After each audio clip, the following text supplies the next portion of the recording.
njala mumpitire Minister Matia Kasaija, njala mumpitire abakwasaganya ekitongole ekiwoza omusolo mu ggwanga ekya Uganda Revenue Authority nakyo kibeerewo wano. Njagala mumpitire wano abakwasaganya ebyo bitongole ebiwamba bana Uganda mu Uganda, omuli ekya CMI, Chieftains of Military Intelligence, omuli ekya Internal Security Organization, that is ISO, omuli Crime Intelligence Unit ekikulu omukulu Damulira babereko kuno. Njala kwetagako muhozi Kanyarugaba obereko kuno n'abantu abasigadde video ejja basangayo. Kati okusokera ddala njala twala omukisa guno okusaasira family banaye bada Uganda kansoke mbabikire mwenna bana Uganda abalite bagobera bya bufuzi na mawulire mu Uganda. Uganda eviriddwako omu ku banna mawulire abakukuti babadde ku mutendera gw'ensi yonna Muganda Sharks Sali. Omukulu ono yawanga nkova mu Uganda n'agenda wangalye mu ggwanga erya America era badde ku TV zimwe z'amaanyi naye nga zo program gyaddakola bagiyita Street Talk Africa nga kwakola program ez'ebyobufuzi nezikwatagana ku kulwana eddembe ly'abantu ku lukalu lwa Africa. So Muganda fono actually bambi mukama amujjudde olwaleero yono kitalonyo ddala.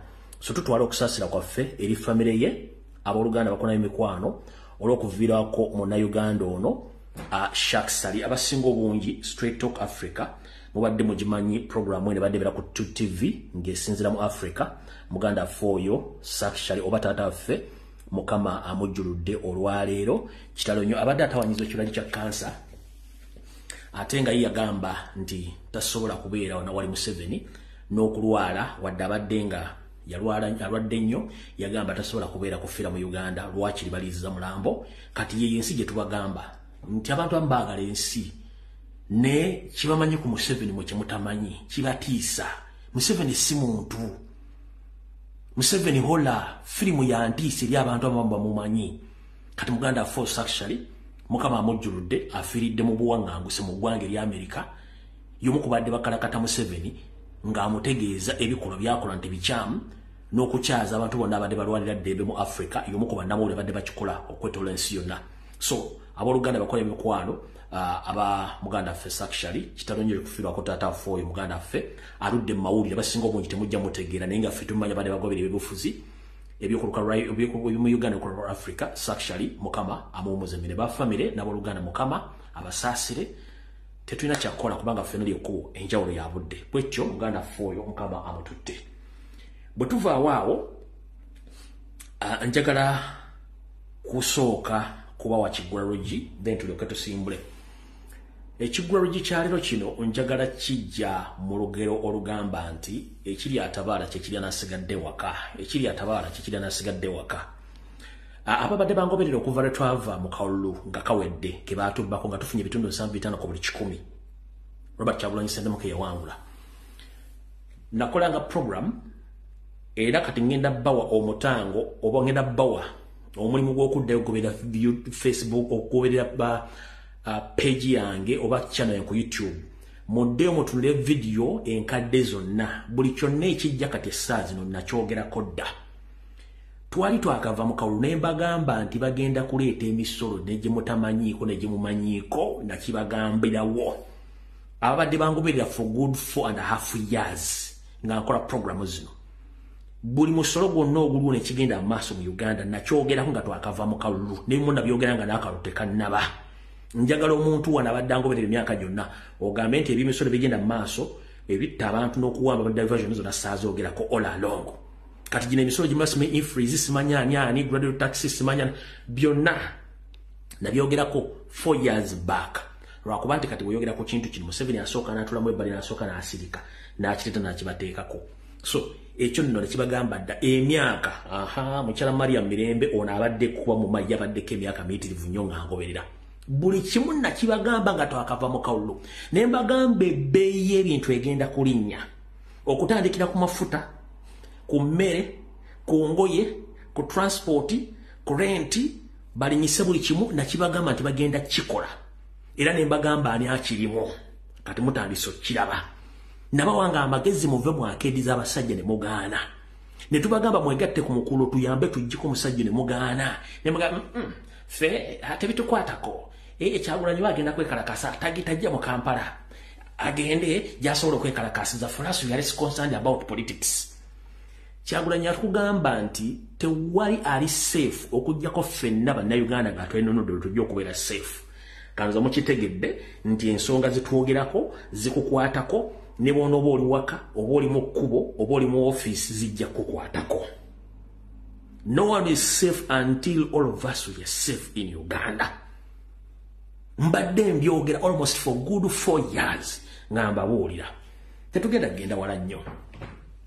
Mu kigulalo kikyaleero mwengenda okujja obubaka obategeeza mbagambe nti ekiri atabaala kyekiri anasigadde waka. Yoseriti Bahabulwa n'akabinja ke aka Tush Dynasty akayina enteekateeka efuga emyaka 5 plus n'ekikumi mu nteekateeka ze baakola bino byonna byalimu. Ebyokunyiisa abantu emisolo obajjeko ebyensoma na buli kimu byalimu. Naye ebimu tugenze tubikuba tubibasuuza. Mwe mubadde n'okubasuuza ekibba ttaka kye tugezaako okunyigiriza ennyo okubasuuza amataka gano.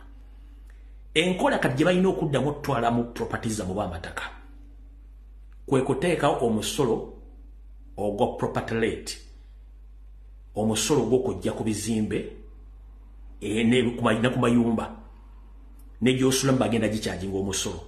Naye emisolo gino gyayita mu kimpukumpuku egimu tegyayita na mu parliamenti ng'era abatula ne bagibaga ye Minister of Finance ne Uganda Revenue Authority Museveni abasayiningirako busayingize mu kikole. Kati mwina akapande ke mulabye olwalo ke tupostinze. Akapande kano akakubye ekifaananyi n'essiru gye bataddeko. Temulowooza nti abadde tategeera ako kemulabaako. Ono ekizimbe kye bakitaddeko siiru KCC ne mugamba notes emuga KCC notes property sealed off for failure to pay property tax management bakisiringa off. Kati abantu mugenda sanga ekizibu kyekimu mu kigulalo kikyaleero nti bagenda tandika obbabala emisolo gye mwali muwuliddeko gye mutawulirangako nga giyise mu property rent basiringeko ekizimbe kyo bakuyite mu kooti bakusindikire samanzi oleme okubalirira omusolo gwe bakubanja ekiddako eky'obugagga kyo oba ettaka oba ekizimbe bakitunde ku nnyondo either nga KCCA ekikola oba Uganda Revenue Authority nga yekikola. Naye nga jjukira bali mu KCCA n'abali mu Uganda Revenue Authority mwakitegedde nti abasinga obungi bakkaada ba ISO abalala baseemwayo ate nga bonna baakabano. So kati lutubadde tubakubye nga tubajja ku bintu by'okuba nti batwala amataka direct ne indirect kati bazze bajja kukozesa omusolo guno gwa property tax okutandika okuteekawo omusolo oguli mateeka n'ogutali mateeka oleme okugusasula bakisiringe off bakusindikire ng'okutegeeza nti onosasula omusolo bw'ogaana wayitewo ebbanga bayise court order bagende banyole basindise okutunda ekizimbe kino oviremu awo ye system eddako kati mukiri atabaala kyekire nasigadde waka. Baganda bange mwenna atannawa musolo ng'olabye ennaku akayimba kakadde nnyo ka jjajjaffe Fred Masagazi bwe mbaserabidde kamu jjajjaffe Fred Masagazi simanye Lexus Kalema oba okyajjukira akayimba katannawa musolo ng'olabye ennaku ndoza kamuganda jjajjaffe Fred Masagazi mbaserabidde ya enyimbe zo tujja zijja tuzibajjukize nenge emisolo gye bateekawo gya kunyigiriza bunyigiriza bannayuganda ozakate mukitegedde bowulira akayimba akatannawo musolo ng'olabye ennaku kati bagenda kakozesa okubanyigiriza okubatwalako ebyobugagga byammwe nga bayita mu musolo ogwo property rate buli okusingira ddala ewali urban areas mu bibuga ebirimu ebifo ebyebbeeyi kye bagenda okukola okutwala ebintu byammwe. Naye ekiri atabala kyekiri anasigaddewo abantu bangi badde bali mu bizinesi zaabwe bakola bazimbi amazimbi apartment tebafaayo.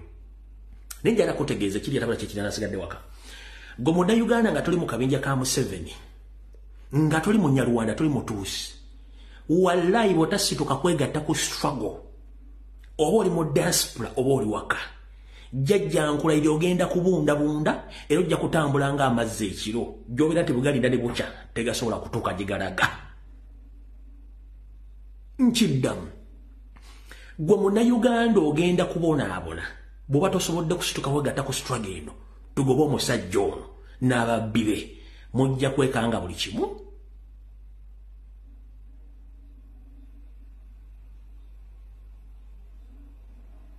Bakitutte naye nga mbadde muwoza tebinkwatako kubanga mbadde mukola bizinesi nga muli seefu. Mujjukire nti omusolo guno gukkakatako gwe olw'ensonga nti bagwawulamu. Gwe gw'oyita nti ye mukama wo yitasasula musolo naye ng'ate omulala gw'asasula omusolo ate gwe muntu afuna empola ng'ate afuna ennyo tafuna ki tasasula musolo. Kale ndowooza ekibadde ekigula lwegikyaliro katugende ku vidiyo eyatuleese. Ku vidiyo eyatuleese okusookera ddala njala tusooka okutwala mukisa guno okwebaza baganda affe bonna abadde mu kwekalakaasa mu ggwanga erya Amerika bano wammanga mwebale nnyo mubalire ddala.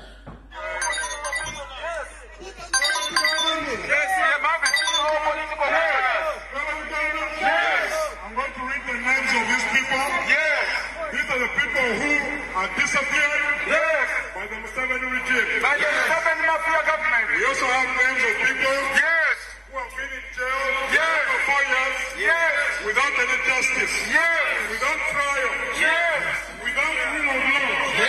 So these are the names. When I read the name, it says bring back our people. Bring back our people. These are the list of the Ugandans who have been abducted and kidnapped by the Museveni regime, which is financed by the World Bank, IMF. What is normalcy? What is normalcy? What is normalcy?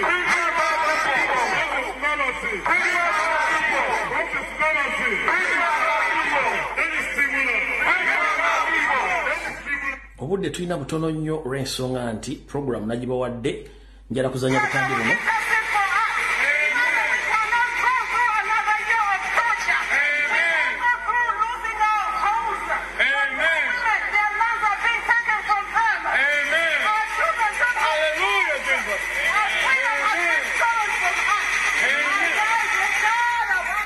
Alright, kale baganda baffe monna abagenze mu kwekalakaasa kuno mukulike eyo oba mwebalire ddala ate bangaye mukyagenda mu maaso. Kale mwenna mbatumiddeko nnyo. Vidiyo yalo tugitandikidde luddawa. Njagala buli musuubuzi yenna obeere ku vidiyo eno ne munnayuganda yenna obeere ku vidiyo. Tugenda gikwata mpola mpola. Tugenda gikwata mpola mpola tutya. Okusookera ddala njala tegeeza bannayuganda mwenna eno security alert ye mba nsooka nayo. Mumpulirize bulungi nnyo eno security alert. Nzize ngamba gamba nti WhatsApp groups nungi naye ate mbi. Bemba munetegerezza emirundi gyonna gye mbadde ku social media n'ebbanga ddene nze siwali munsi ya WhatsApp group nagala okukola WhatsApp groups. Olw'ensonga nkimanyi nti WhatsApp groups mbeera mbambega ba Museveni. Kati okusinziira ku sources zange bangambye bagambe bategeeze. Bw'oba omanyi oli wankyukakyuka ngera omanyikiddwa nti oli byabufuzi ne oba oli WhatsApp gy'obasigalamu ya family ne WhatsApp group ez'ekyalo eza business simanyi ez'oku mulimu simanyi ez'awaki muziveemu. One, ekitongole muli ISO CMY bayina enteekateeka okulangirira nti WhatsApp groups zikozesebwa batujju mu Uganda. Bagenda teekamu oba already mu WhatsApp groups mulimu bambega abajjamu conversation zammwe ne baziwa ebitongole omuli Chieftains of Military Intelligence ne ISO ne police ne SFC era ogenda okulanga batandise okutrackinga omwomu nga bakwata nga webuuza bakutte ddi kubanga WhatsApp groups ezo mulimu bambega ba Museveni abagenda batrackinga WhatsApp groups zino. Kati mbategeeza bw'obanga oli munnabyabufuzi ng'oyagala nnyo enkyukakyuka gwe nga tasobola kusiba bigambo byo soka wejje mu WhatsApp group ng'obudde bukyali otherwise bagenda kutrackinga bakwate. Mbagambye mbategeeza ekitongole kya CMY ekya ISO n'ebya SFC bateekateeka okulangirira nti WhatsApp groups bubinja bw'abatujju mu Uganda obulwanyisa okujjako Yoseri n'okukyankalanya eggwanga so nga ate bakikola mu bukyamu kubanga WhatsApp groups ne mu America gye ziri wala gye ziri ne kati bano bakitidde nti abantu bangi information kati zitambulira mu WhatsApp group nti oyinza osanga WhatsApp group ngirimu abantu omutwalo gumu abantu 15,000 kale abantu 15,000 bw'obanga balina ekigendera kimu basobola okukola ekintu ekikyamu kati bano beeraliikiridde okusinza ku intelligence yaabwe kati njala kugagwaliyo ng'okyali mu WhatsApp group okujonga ya family yo gwe ne mukazi wo waba Oluganda kuna mikwano no abooluganda nga family gisigale mbanga si ya family va mu WhatsApp group ng'obudde bukyali nkidda mu va mu WhatsApp group ng'obudde bukyali obuli mu diaspora obuli luddawo please va mu WhatsApp ng'obudde nga goli wankyuka nga tosiba bigambo ogiyita muve mu WhatsApp group okusinza ku information gyefu munamuganye banziika ttanda kukola nsi basigadde tujja gende wammwe ekyo nakyo nkyogedde nkimaliriza kale nno njagala tusooke tutambule mpola ekirala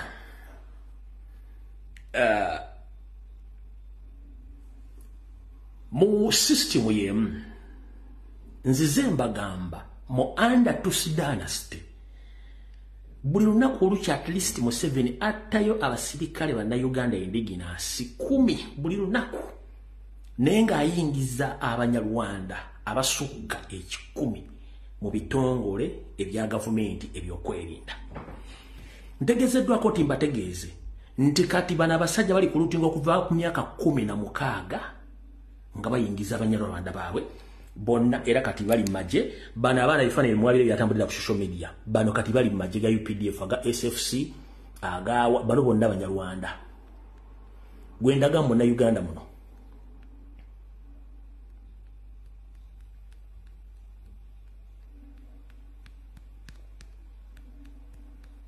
bano bebali kati mu byokwenda by'eggwanga bano mbole bulungi nnyo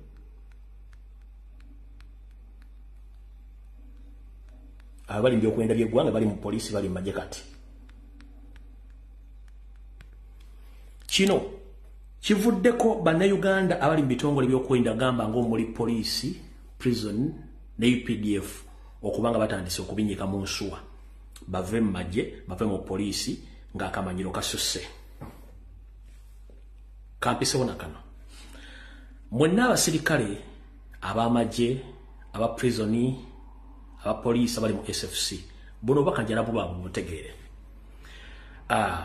omukulu eyita CDF kati Muhoozi Kanyarugaba ngali mu office nkyama which billion nga yafona aganti agenda bongeza emisaala mutandikire kakadde okudda waggulu ebagita decoy oba bakayita kanyebwa banyabo ne basaba bali magye Uganda eri mu katubagiro ka nsimbi oba eri mu kituyita economic masturbation terina nsimbi ku misole giyitiridde obungi tewali bagenda kujja nsimbi kati tebakulya ssente nti Muhoozi agenda kwongera ssente no ekintu kino Muhoozi yakikozesezza okusika eriyo y'abasirikale kubanga Kyagulanyi yali akyogerako dda nti gavumenti bw'ekyuka buli mwagenda kufuna kakadde ono yagadde okukozesa advantage si yasoose last year mu mwezi ogwokuna Museveni kennyini yagamba nti amagye bagenda gongeza ng'asemba okufuna ssente nnyingi mu magye yali yafuna ofuna bukadde 37 njagala ombulye wano jeno eyafuna obukadde 37 awuteeka wano ku mmeeza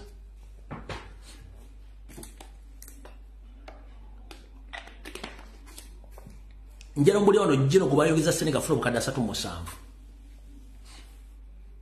taliyo kati mubabasise eriyo Muhoozi kubanga Muhoozi ayagala mu mwagala essaawa zino ng'ate tekijja kusoboka so mwena njala bategeeza abasirikale ba Uganda okusinzira ku misolo empya egiriwo ne bwana abaga nti kale bazibatereddeko ojja sigala ng'ofuna ssente zennyini z'obadde ofuna mbooza lwaki obadde ofuna mitwalo 4 ne bakongezaako enkaaga yonna bagenda giserako bagitwala emisolo gyabire so ng'osigale ng'ofunaana kati oba ofunidde luddawa kati kyemutannategeera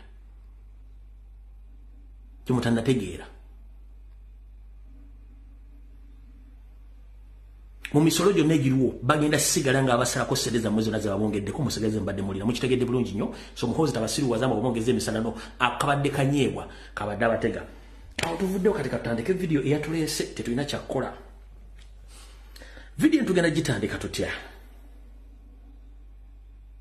vidiyo eno tugenda gitandika bwe tuti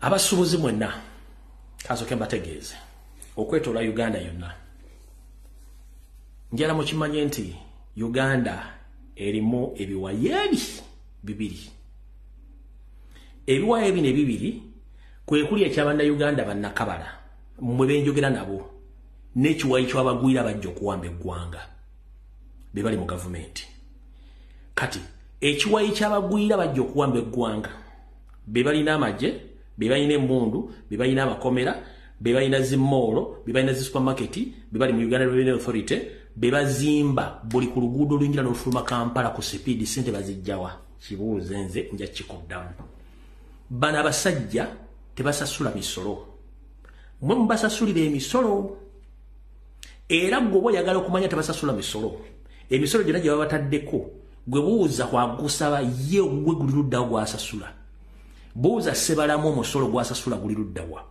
buuza Kirumbiro omusolo gwasasula guli luddawa buuza Hamu Kiguno omusolo gwasasula guli luddawa genda obuze Drake Lubega omusolo gwasasula guli luddawa genda obuze Muhoozi Kanyuruga baleete tax details zazirete buuza Salimu Salakulage ensasula y'omusolo buuza Kahindo Tafire Mavi ya Kuku omusolo agusasula ddi genda obuze Matiya Kasaza asasula ddi omusolo genda obuze Anita Amonge asasula ddi omusolo buuza MP ennanga alina business asasula ddi omusolo nga namu n'ebintu babiyingiriza bwerere genda embala obuuza omuntu tebasasula omusolo obabuuze Ifrez bagimanyi nagimanya kubanga mbagambe waliwo categories bbiri kati gwe kyobadde tomanyi nti ekiwayi kyonna ekyabali abasajja batuusi gwe okyetisse ku mutwe gwo ng'osasula emisolo egyo kyobadde tomanyi yensonga lwaki bakunyigiriza olunaku okuteekako omusolo kati mugale njala kutegeeza tebaayo muntu yenna akusirwaza Kabere Museveni nti ogenda tula naye akuggyeko omusolo it is impossible no tekisoboka one emisolo gyonna egifulumya essaawa zino njagala ombulyo ku lunaku lumu bwe baali batudde mu parliament mu setteeserezo ne baleeta emisolo gyo giteesaako njagala oneetero session yeegi nga bateesa ku misolo gyonna egyo gifubutuseeyo nebagee tugenda genda mpula njagala ogende mu parliament archive ondeetere session yemu olutuula lumu parliament ng'etudde eri mu kuteesa ku misolo emipya egigenda okuteekebwawo olundeetere teruliyo olowooza lwaki bafunye nnyo interest mu kwagala ogiteesaako nga gyayita dda nga negimu giri mu kusolozebwa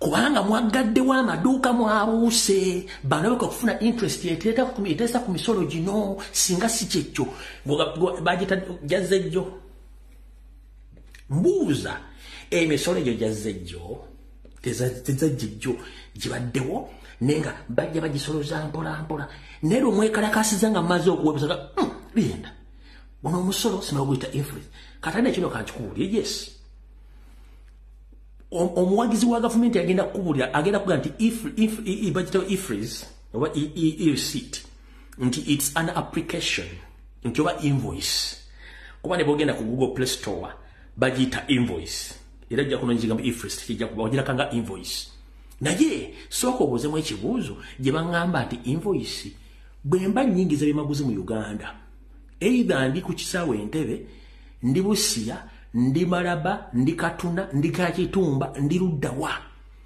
buli piisi y'ekintu gye nnyingiza mu Uganda ngisasulira omusolo n'endyoka nnyingiza ekintu ekyo mu ggwanga okitunda lwaki bwe mala osasulira ebintu byo ne mbiyingiza mu Uganda ne mbiteeka mu sitoowa ne mbiteeka mu dduuka ate gwe jja n'olingiriza engeri gye ntunzemu ekintu ekyo ate noyagala nziremu nkuwa omusolo gwe najja akugamba nti receipt oba invoice mbweteekeddwa okuba ng'emontalinga entundayo ensaasayo n'ennyingiza that is my personal responsibility I paid my taxes when I was importing those goods nasasula omusolo gwe ku border kati katugambe ndeese essaati yange eno ntuuse ku kisaawe Entebbe munge nti lumbuyo nti essaati eno munnange ojja sasula $15 naye nga essaati neyandibadde ya $3 nenkwata $15 nenzikuwa nonziriza ebintu byange nengenda mu dduuka yange nenteeka essaati eno nengitunda oba ngitunze $3 nze mmanyi $3 bwengendo gasaasanya kubanga already nakusasula ddala $15 lwaki olingiriza enjawulo yange ya $15 teri kintu kingira mu Uganda nga tisasudde musolo ku border entry ya Uganda tekiriyo kati lwaki ojja atoyingirira omuntu engeri gyatundamu ekintu kye nensaasanya ate otuuke ne ku nsaasanya omugenti oyagala ssente ezimu ku magoba gakoze azivu mulekera okumanyira abantu ekyo si ekikulu kiri bwekiti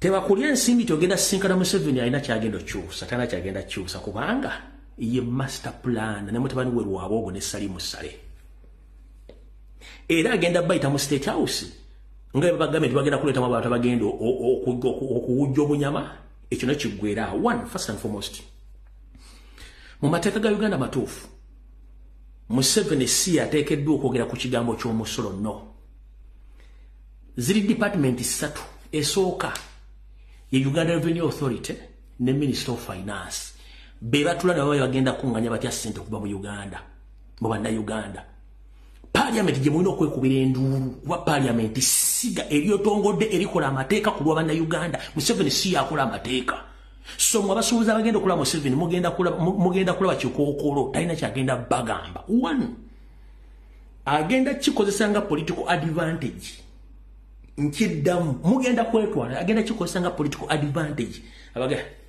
abasuuzi muze emanyi baagala nnyo mumudukanye economy kati mpozi mubadde mugamba mutya omusoro mungi okay no problem basoka bawe mmere bawe chai ayite walika ayite Matia Kasharija mugamba manyi abantu bano ensonga za mugende muzitondemu ayite ne Uganda Revenue Authority mugambe ono si Uganda Revenue Authority ntiye we abasubuzi bari mu kwemera obunyo omusoro mungi ate betujja mu sente kati mugende Matia Kasharija murabengeri jimbikyusa mbuli muti mukubenga kyekyo politically abage yininze kubanga mba muwadde face mu public nti yasobola ne mu mateeka kikyamu kati bwavaawo nga mumaze okuvaawo message text messaging esindikibwa Uganda Revenue Authority ne Matia Kasharija ngabagamba you dare change whatever is in place yeke nyiri wate banna simbolo ngasindika message you dare change what is in place ngabagamba temugezene mukyuse ekiriwo kyonna nenge no public abalazi nti agenda kukola ku nsonga zammwe nga mugenda kyekyo muze yajiwadde bagenda bakuba omusolo n'omulago mutawulirangako kati kyekyo bwe kiri kati abantu balyaba Minister of Finance Uganda Revenue Authority ne Parliament ebisigadde byonna mbokula Museveni mugenda ku politikolare temugenda talina kyagenda kukola mateeka tana kyagenda kukola kati mba mwagala okumanyi kyana kyagenda kukola akatambi kano twakazanyanga tubalaga system y'omusajja gyakona kyalamudde mu kawuli olwaleero mukawa amatu bwe mmala mbabuulire then ntessimu mu dakiika ntono nnyo ono mutabani we Odrek Lwabogo kati baddukanya economy bagidukanya Museveni Lwabogo Janet Salimu Sale Museveni Lwabogo Salimu Sale ne Janet abantu abaddukanya economy ebintu bino byonna bikola uliriza programu y'abano nga bwe yali nakati wekyatambula Nankabira Sama in the Prime Minister's office. Then they let Rugunda go and sleep. I defended Mutaviri at the bed she stays there. I made sure Marakanese gets the contract going. He gets this a sick man, anytime he will be dying. It's going to reach a time when he needs chemotherapy. But when you start chemotherapy, you are dead. You are literally dead. And actually, I told him never go for chemotherapy. Take any other form of medication, especially dietary medication, if you still want to live. If you start chemotherapy from 4 years, you get 3 years. You further do chemotherapy from 3 years, you get 1.5 years. Then from there, you get 7.5 months. So I told him, just there, no, you leave it at that. And really, things are working out. Okay? And they're moving. So we need a prime minister. We need a different status controller. We need a different PPS. We need a vibrant and useful, very useful minister in charge of presidency. We don't need this silly man. Then when we go to the ICT, the government spokesperson, the person in charge of the media house, should be somebody very reasonable. Very reasonable. Very reasonable. See how Donny Wanyama has been doing his business. Things have been okay. They've been moving very well. Now we have to fight and make sure that we have a very good vision group head. If we fell short of that, then we're not going to do enough. So we still need total control.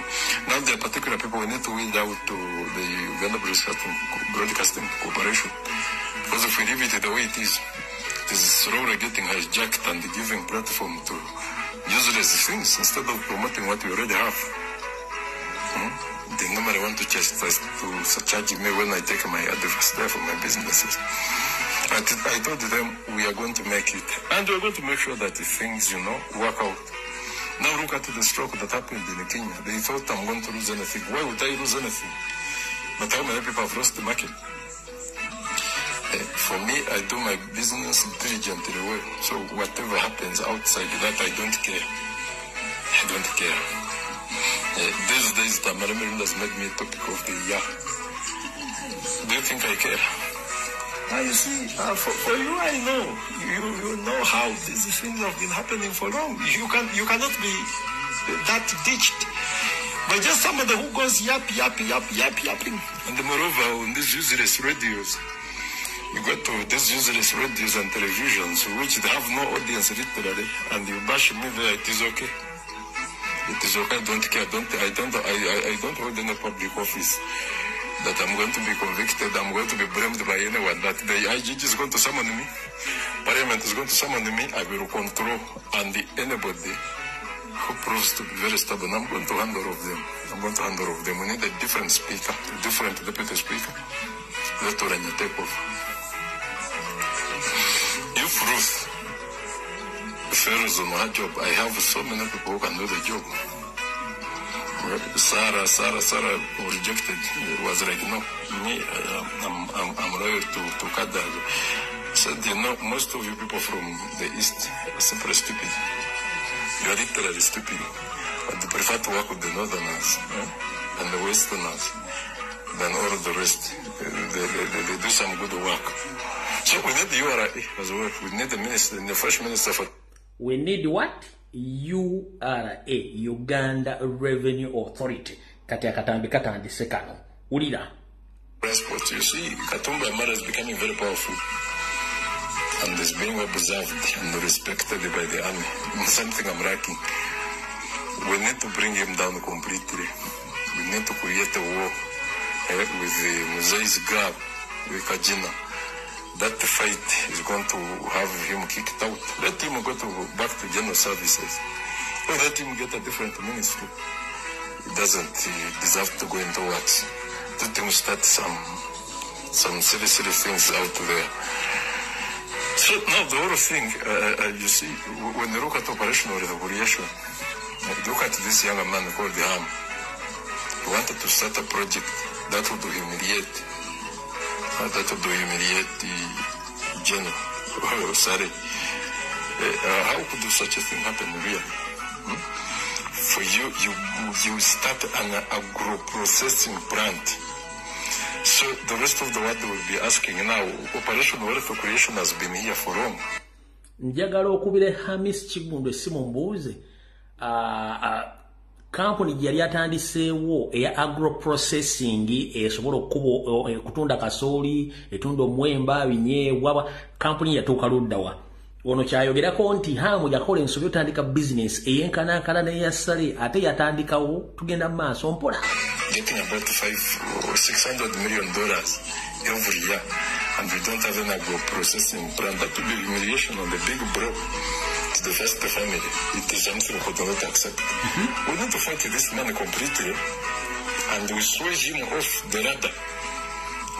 Let him go down there and start, We make him a tabloid man, but let him not feature. Seriously, he's still too young to be so successful.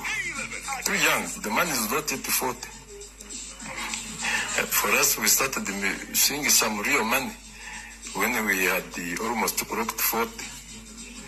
But now this man has an empire from, I think he started building this empire when he was around 24, 23. There, how lucky should the Muganda be?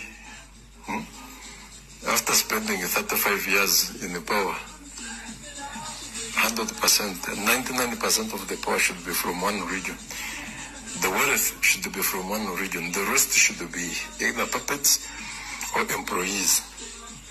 And at the best, they would better be slaves. That is the new Uganda we need. We need a dynasty, a very serious dynasty. I know His Excellency doesn't like these things, these ideologies. Doesn't want these ideologies, but I'm not alone with such an ideology. We are going to seize education and health completely. We become part of it. Then we end up in agriculture and the Premier's office, control the refugees and all of those. Then we extend beyond all boundaries and make sure that we are the people in charge of each and every aspect. Then we go to the private enterprises. Baganda are very sharp people. They're very good businessmen. They can survive even with the smallest amount of money. That is their talent. We are not there. So let them do the donkey work. We do the prince's job. Let us be the kings. Our children will be the prince, the princess, and the princesses. Then let the rest be the subjects. I'm talking about the business.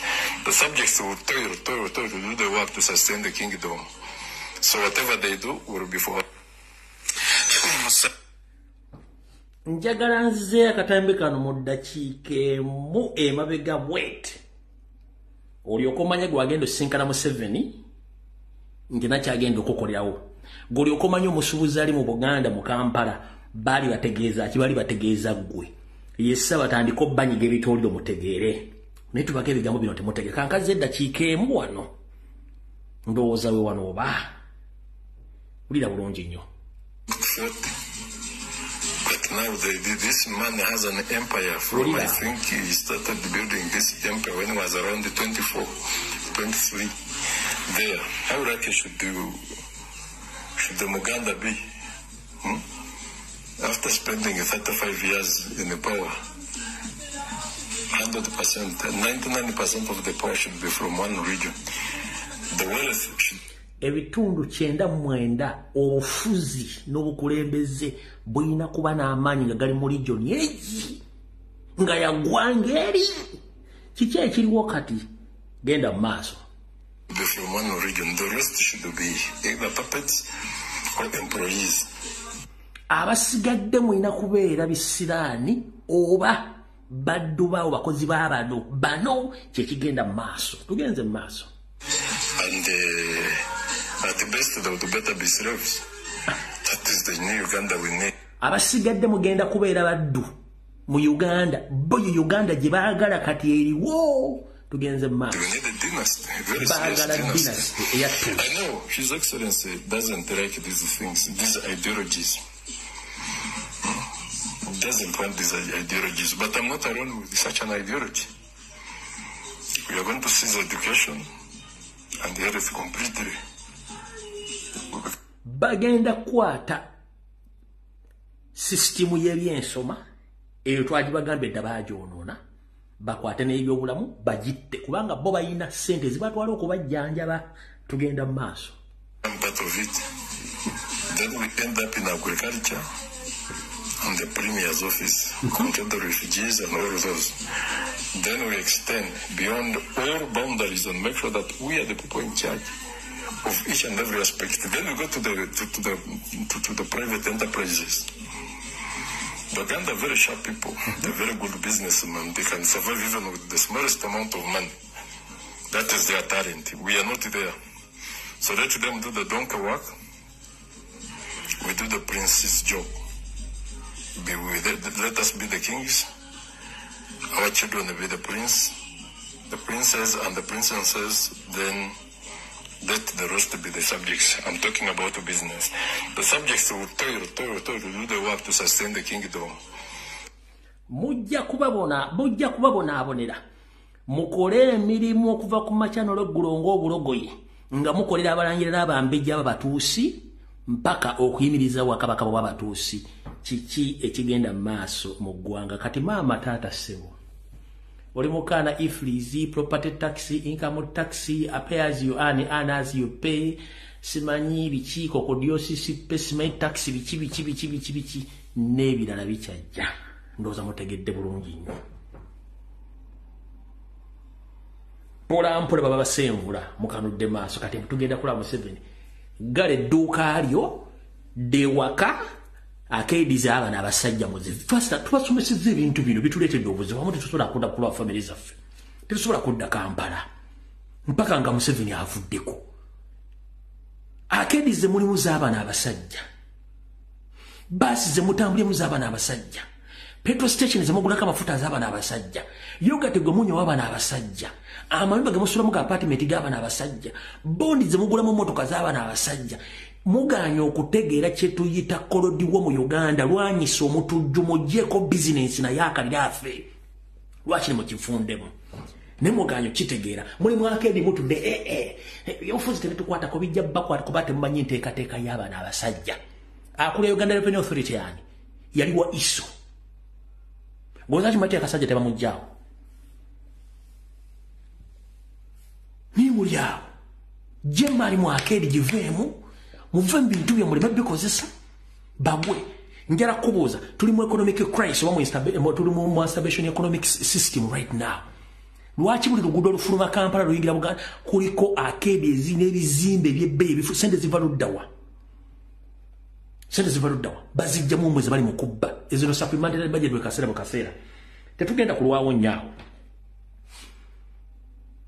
Kati akugamba nti ifreeze mbu just any app. Wano waliwo restaurant bagiyita Jokoni restaurant eriwa Grey na Kasero. Mwenna mwagirabye bulungi nnyo. Awo ke kapande ke yataddeyo eri bakasitoma baako yagambye bw'ati. Dear valued customers, we would like to inform you that Jokoni restaurant is regulated by Uganda Revenue Authority. As a result, we implemented the inclusion of 18% e-freeze VAT on all purchases. We apologize for any inconvenience this may cause and sincerely appreciate your contribution towards the government services. Thank you for your continued support. Bakugambye nti bakasitoma baffe ab'olulango twagala tutwala mu kiso guno bategeeza nti ffe restaurant gye njogeddeko waggulu ekkiriziganya era ekwataganamu n'ekitongole ekiwoza ky'omusolo ekya Uganda Revenue Authority. Naye okusinziira nti Uganda Revenue Authority yataddewo ennyongereza bitundu 18 ku buli 100 ng'ekozesa ifreeze VAT ku bintu byonna ebitundibwa. Tugezaako nnyo okubeetondera olw'okuba nti muyinza okuba wafunyemu obuzibu ku bino byonna ebibadde by'okuteekawo enkola eno, naye tukikola olw'okuba tukkiriziganya n'ebigenda mu maaso ku nkulaakulana n'okwongera ebigendwa bya gavumenti eno mu Uganda management. Kati oli akugamba nti app muveeko mulabe edduka. Kati kankuleetere mukyala Betty Nambooze ng'akunnyonnyola. Bwe nva ku Betty Nambooze nkuzannyire omusuubuzi omu ng'ali mu kubba mirango egyasimbulira n'abasezi ku kyalo olyoka otye. Ono Nambooze ng'akunnyonnyola. Njagala buli muntu ategeere nti gwe bw'oba oyimirira awantu wonna n'ofuna emitwalo 27 olunaku omusolo gujja olina okuba ne tiini namba. Olwaleero bw'ogenda okuwandiisa ekyapa n'ogamba bannange nze Nambooze naguze ettaka, olugenda okukola land transfer bagamba leeta tiini namba. Kakati nze olw'okuba nafu ate eggweraba bitandisanga byandaga muntu ettaka eryo zambali kiwulire tesikugula kwokka ne bwemba kati nganze jjajjawo namboze nga nze nfudde nga nkuwa n'oba ng'ojja mu mannya gange ozze mu mannya ga Zambaali wampa buwi nga muzzukulu olina okuleeta tinnamba era n'oleeta ne siringi 5 ez'omuwendo gw'ettaka eryo siringi 5 kyokka neeri waliyo owero si wanu agamba mpa 10%.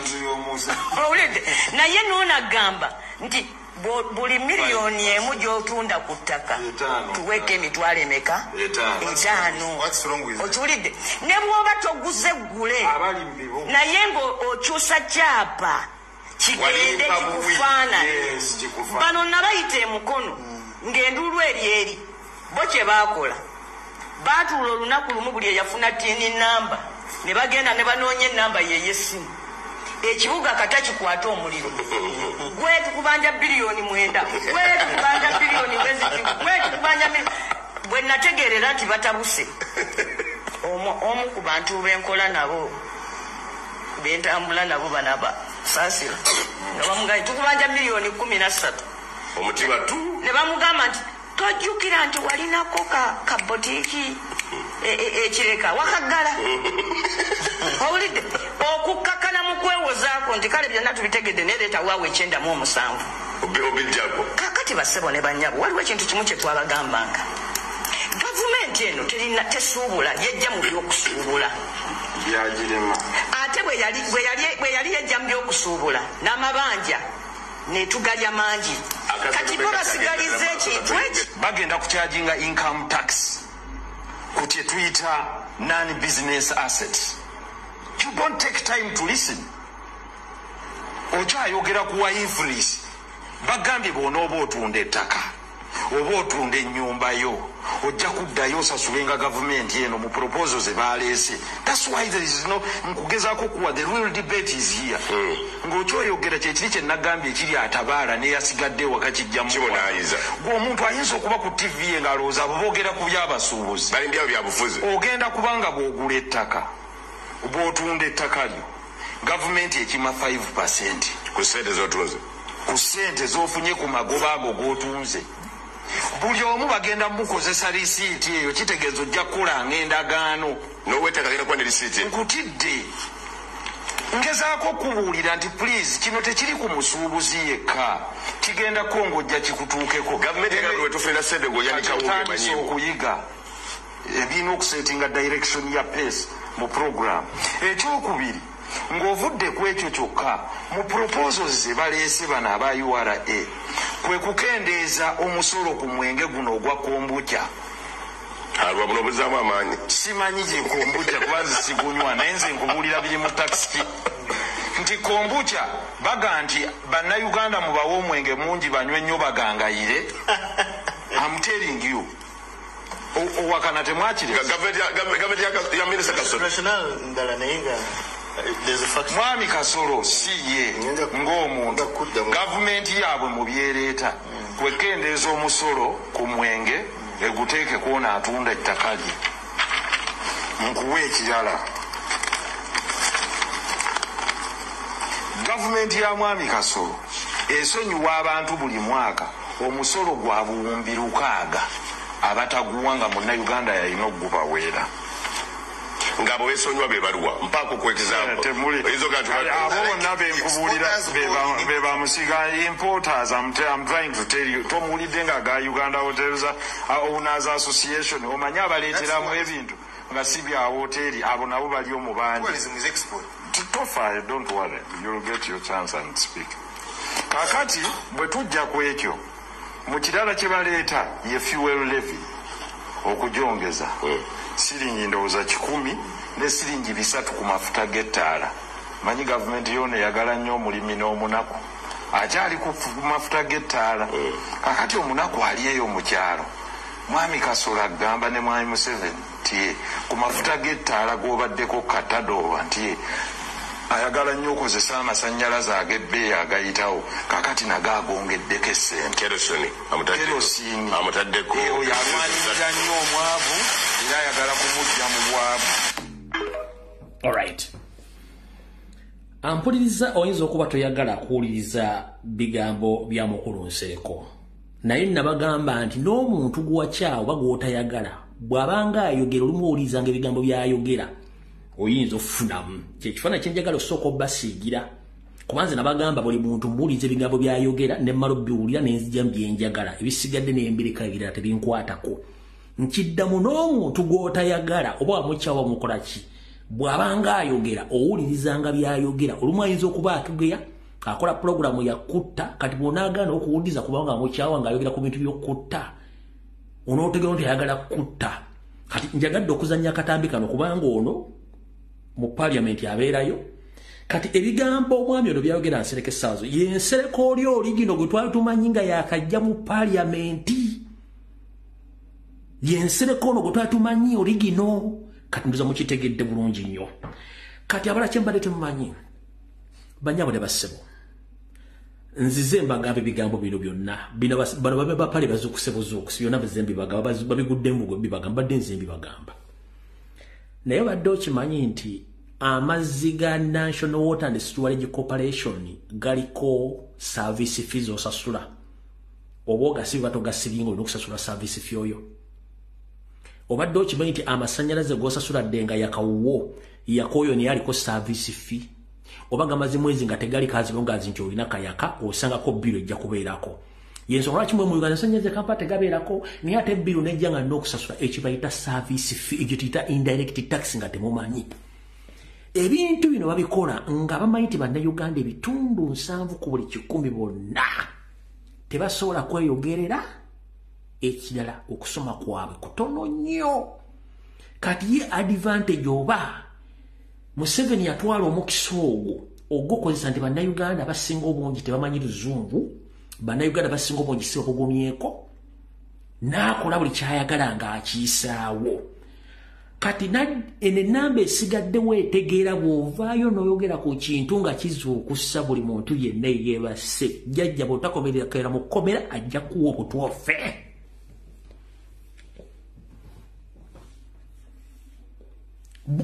kubana ebitundu 7 bitala basigadde nga bulimba n'ebyabufuzi n'abala aboogerako kasitogezaako okuzuukusa bannayuganda bali babba agenda kuwa obutwa okukwata okusiba oba okukuba amasasi ofe kyekyo kigenda maaso mu Uganda kati mbadde mukimanyi amasanyalaze gali bategaliiko ogasasulya service fee indirect nga tomanyi as well n'amazzi ga National Water ndoza mukitegedde bulungi nnyo kati ye Uganda gye mbadde temumanyi wenjagadde mbategerezaawo kati wulira omusuubuzi ono ngenda kuta amasimu wulira omusuubuzi ono ng'akunnyonnyola mwana wa buwala muto niye mukambwe nnyo okusinziira ku bigenda mu maaso mu ggwanga wulira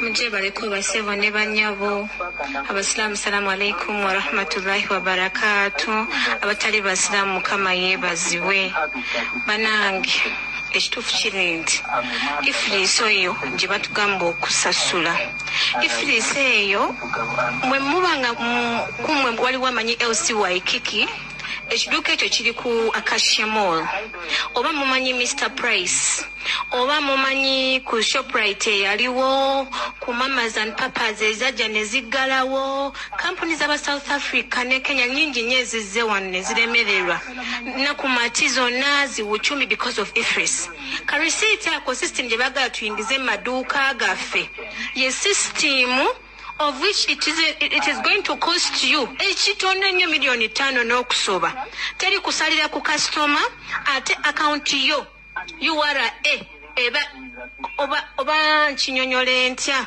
buli kyotunda kyonna directly URA bekifunako kati example ze bagala okututeekako for example nga LC Waikiki nti buli kyotunda receipt ejango URA ekoze eki ejeko percentage yayo LC Waikiki tesasula import duty LC Waikiki ebintu olubireta direct nga bigenda mu house zaabwe nga basasula IFRIS supermarket sezo zaba zisasula IFRIS naye supermarket ina msolo mlagwe sasula apart from the rent it pays era bwe wetegeza ne receipt zaabwe ziri already connected to URA, which they want to do to us. But tebasobola to exploiting akutuuka kwekyo. Banange tuzenga tunyigirizibwa. Nera kubanti kafe obwongo bwaffe bwatondebwa nga bwakunoonya ssente. Ne tubanga n'obudde obufuna okukaanira ebyo ebintu tetukyabifuna. Ne tubadde mu maduuka nga tusumagira. N'ebintu bye batuteekako byennyini. Tebateekeze na time kuyita mu katale kulaba oba ddala tukola oba tetukola. Sewuzi ziri zitya. Buli sitowa ya muntu ogigendamu ng'ejjudde bintu. Ne tutula ku maduuka ne tusumagira. Abakongo tebakyajja, Abarundi tebakyajja, Abanyarwanda tebakyajja. Naye Kenya gye bagenda okujja ebintu. Batunza ku bbeeyi gye twakola ki? Gye twatunzanga ebintu. Kati balwanira ddala. Tubenga tetulinaako wadde ke tulina. For example, bw'obanga mwenze n'entunda ebijja byange, ne ntandika okusuubula engatto zange. URA nenzijjako ssente ez'okuyingiza ebyo ebintu mu Uganda. Neetuuka on top of that, engatto nzitunze n'amagoba gennyini genfunye ku ngatto. Nejja nti eyagala income tax. Income tax gwe nzijjako mu generatinga mu magoba genkola ki genfuna. Amagoba ago genfuna. Nina muloni ze nina okusasula. Ye expense nene gye nina. Kubanga batono nnyo abasuubuzi abakola naye nga tebali nga tebali mu looni. Naye ate nga in actual sense ebintu bagamba nti bagenda kutusomesa muteekewo maaso abiri. Tebagenda bikutusomesa kuba we bitusomesa fully. At the end of it all, tujja komekereza nga tetusasudde n'ebyo ebintu. If they ever took their time ne batusomesa income tax, teri musuubuzi yenna entitled okusasula income tax. Income tax oyo obukwakuliza obumu bwerina bw'obeera ne expense toyina musasula. The fact that omugeneratinga mu magoba ago naye bw'oba bekakutanda n'oba ng'olina looni yonna oba mukwano gwa kubanja oba ya banka toli entitled okusasula income tax. Toli entitled because okomekereza okola losses instead of okola machi amagoba. Ate nga income tax oyo omulaba olina musasula ng'okola ki? Ng'okola amagoba. N'ekirala, the example I'm giving you, Uganda but yamala 10 years nga tesasula income tax kuba yalina looni gye yakyekola ki? Gye yali esasula. Eyo example njiwaayo ate nga I stand on it. Kampuni ennene kuba nkiwa nfe abasuubuzi ennaku zino abaliko. Tetulina ssente ennaku Mati ze yalina. Those are big brands. Uchumi ze yalina.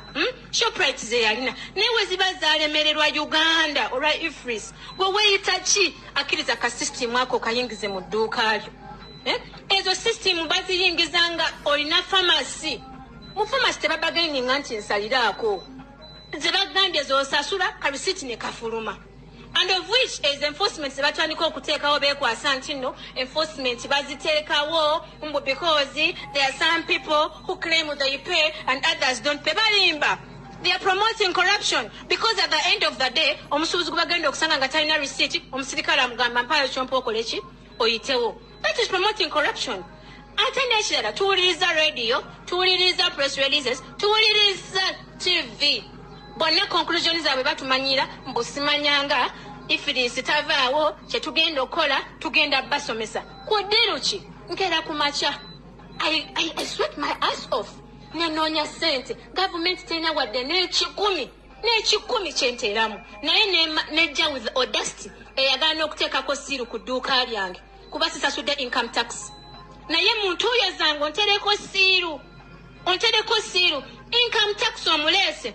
Bagadde mpola kutusiro bayingizawo VAT. Okay, ekya VAT kituyamba nti no in the future they'll exempt you from paying withholding tax. But exempting me from paying withholding tax. Tekigenda kola nga some of us tuchagira mu container z'abaliida. Okugyako nga gwe wesasulira emisolo gyo.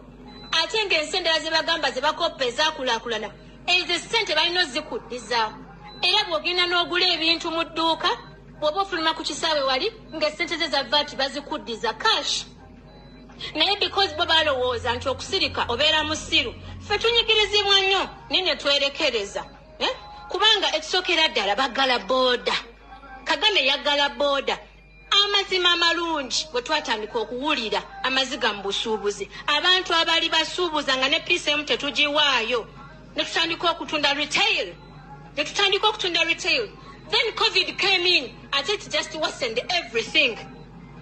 Now, ate zinenso za katinga Kenya zitazane tibatunda bisizoni ngafe bya tutunda mbu sizoni ya December kate no sizoni yachi business enungi erina okutambula buli lunaku era batusekera ne bagamba naye Uganda mwantire motegera mwe bintu byamwe bya season ngole ulideka cha nambo season boba kwale ebintu katufanega ntugwanga mu bigwe byosangayo byotutte kuba tebalina bintu bya season tebalina na yefe netwekwasa season government to exploiting ezensi zalagamba mbu bakirabira Rwanda bakirabira Tanzania. Those countries give back to their people. The government yaffe to discharge okera kumacha n'otunda ebijjabyo oba n'otunda akamotoka ko n'ofuna capital nejja nekutekako obuzito obuyitirivu enforcement yiyo kasisi energy sasula license ogisasude ate leeta ezakasasiro ne weebuuza eza license zenasasula zikola ki kuzi ze license was expecting okubanga zezirongoosa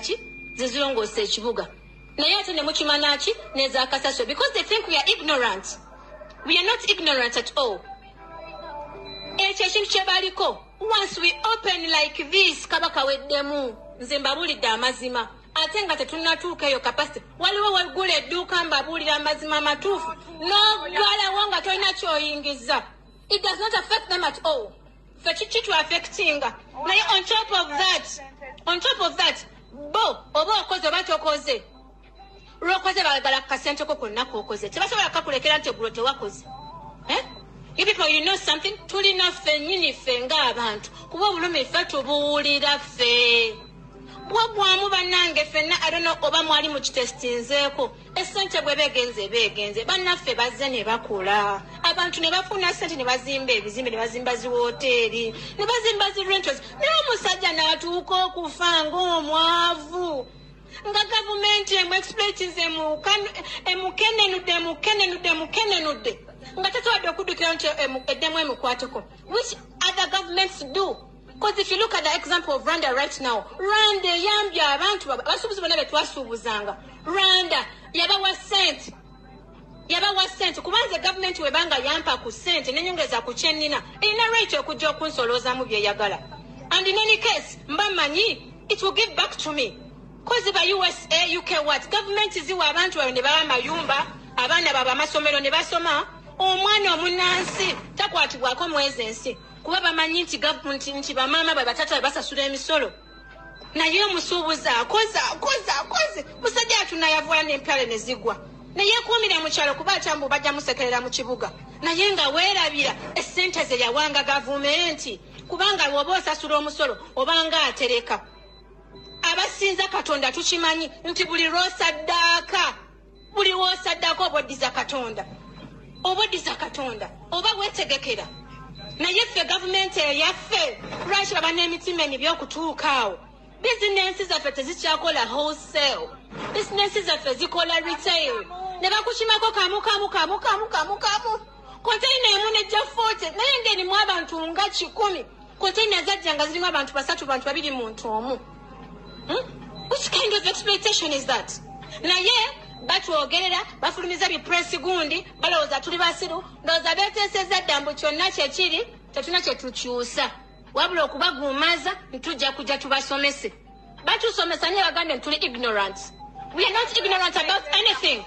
Era nekyo kipresi release twakisomye nga twaliva mbu abasuubuzi bagambye vati threshold bajongeze from 150 million to 1 billion mbu ba reducing from 18 to 16. No, ebizibu byaffe bituufu omusuubuzi akeera ku macana gula wedduuka n'atuula ffe twakolanga zagendanga okuwera ssaawa 5 ssaawa 6 ng'osobola n'okunyuka n'ogenda ewaka naye bakasitoma bajja after lunch bakasitoma bajja afternoon ate nga lumu na lumu abakima kamukamu. You can all bear me and you all witness with me last month was for sleeping.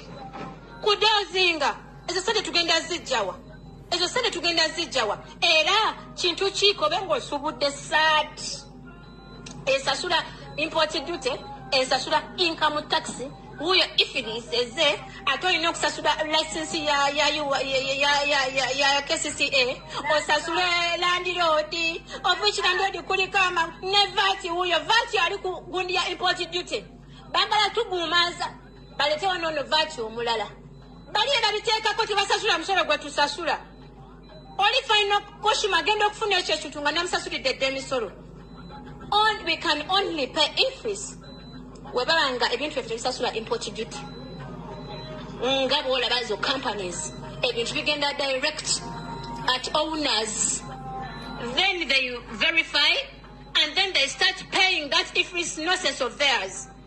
Naye tuveeyo twogere nga ffe ng'omuntu mukakasa ayina edduuka obulumi ffe tubuwulira n'onyuka n'ogamba ku munno bannaye leero bakasitoma babuze ne mukomekeza nga muli ku kyekimu ebyokwekazaakaza n'olimba munno nti wakoze nga indeed tewakoze tebikyaliyo kyobola bennaku zino ne bajja nti Land Road akugaliddewo rent osomugamba mpa ebintu byange mbijemu ekitaali luli kuba luli walwana n'ogenda n'ogyayo ssente n'okola ki n'osasula bakugireko siiwo era Land Road waffe omu yagamba munne n'amugamba ebyo byemuteyawo abantu siiru ennaku zino tebigenda bakolera osanga akaduuka nga kalimu abaana basatu abo abaana tebalina ssente ogenda muterako siiru amala kugambe kanziremu ebintu byange naye ebyedda omuntu yadduka nga ate munaye naaswala kangende nkola kine waba talina.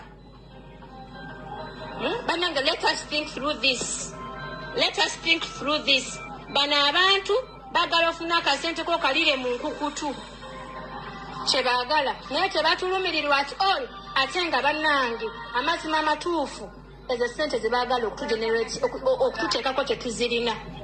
Tuveeyo nga ffe we make a press conference ng'abasuubuzi lwaki batwogerera ababoogerera lwaki tembasinze bagenda babasuubulire China tutambula China obugere ne buzimba n'oteekamu obwongo buli ssaawa olowooza ku bbanja lye bakubanja lwaki tosobola kutuula n'onnyonnyola ensonga y'obulungi temubikkiriza bakasitoma betufuna ajja ku dduuka bansalireko oluusi n'obalamu mutwe n'ogatiriza nanga kankyejjeko kasita kapito wange akola ki akomawo n'okiwaayo ebyo kwano ifirisi togenda bikola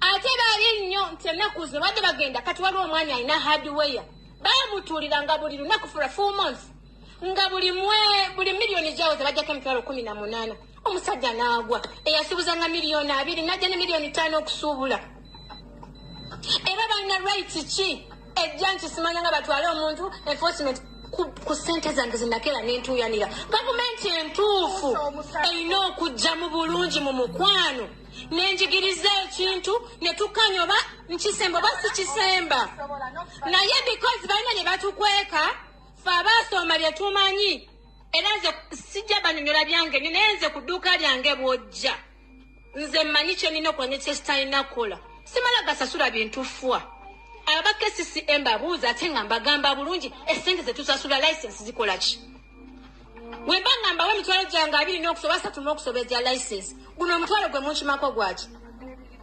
abaana bange mbasasulira fees bwe ndwala ne nejjanjaba amazzi gange nengasasula amasanyalaze gange nengasasula akamotoka kange nze yakeegulira mu ntuyo zange mwezemba waziraga wanga ne bwe mba njavu wadde ne mba nnoonya bizinesi yange ogizzaawo teri wadde gavumenti esobola kunzirukirira ne bagamba mbuno tukole amakolero busimanya bintu tubisuubule wano oli ngamba olina kyogenda okunyongeramu bannange twebeereremu gavumenti yaffe mbi ate tetulumirirwako wadde n'ekimu naye kino ekintu it has been a wake up call ekintu kyaffe kibadde kirungi ku BBC ku ssenyeni byonna bijja kutuuka kuno okwekalakasa okw'emirembe ate nga nekirala be bakitukole bakitumanyiiza kye baatukola mu covid kyatugumya kubeera okibalamu nti okudda ku dduuka ntuule nsumagire neralikire yuwala ezenino bawa oba okitegedde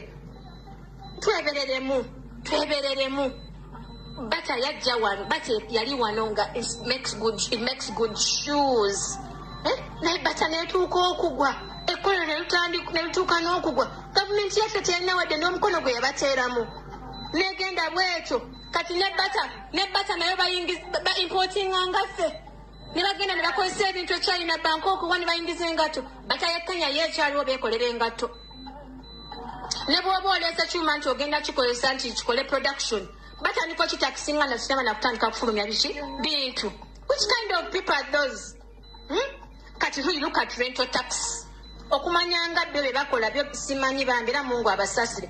Rental tax nga tonna bawadde kusima musingi kasisi eja ne kusachi no kisasula sente.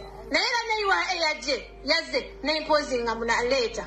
Kwegamba balwanisa muna Uganda yavuwale. Sibitegeera. Amazima amatuufu esente za ifilisi tetuzirina.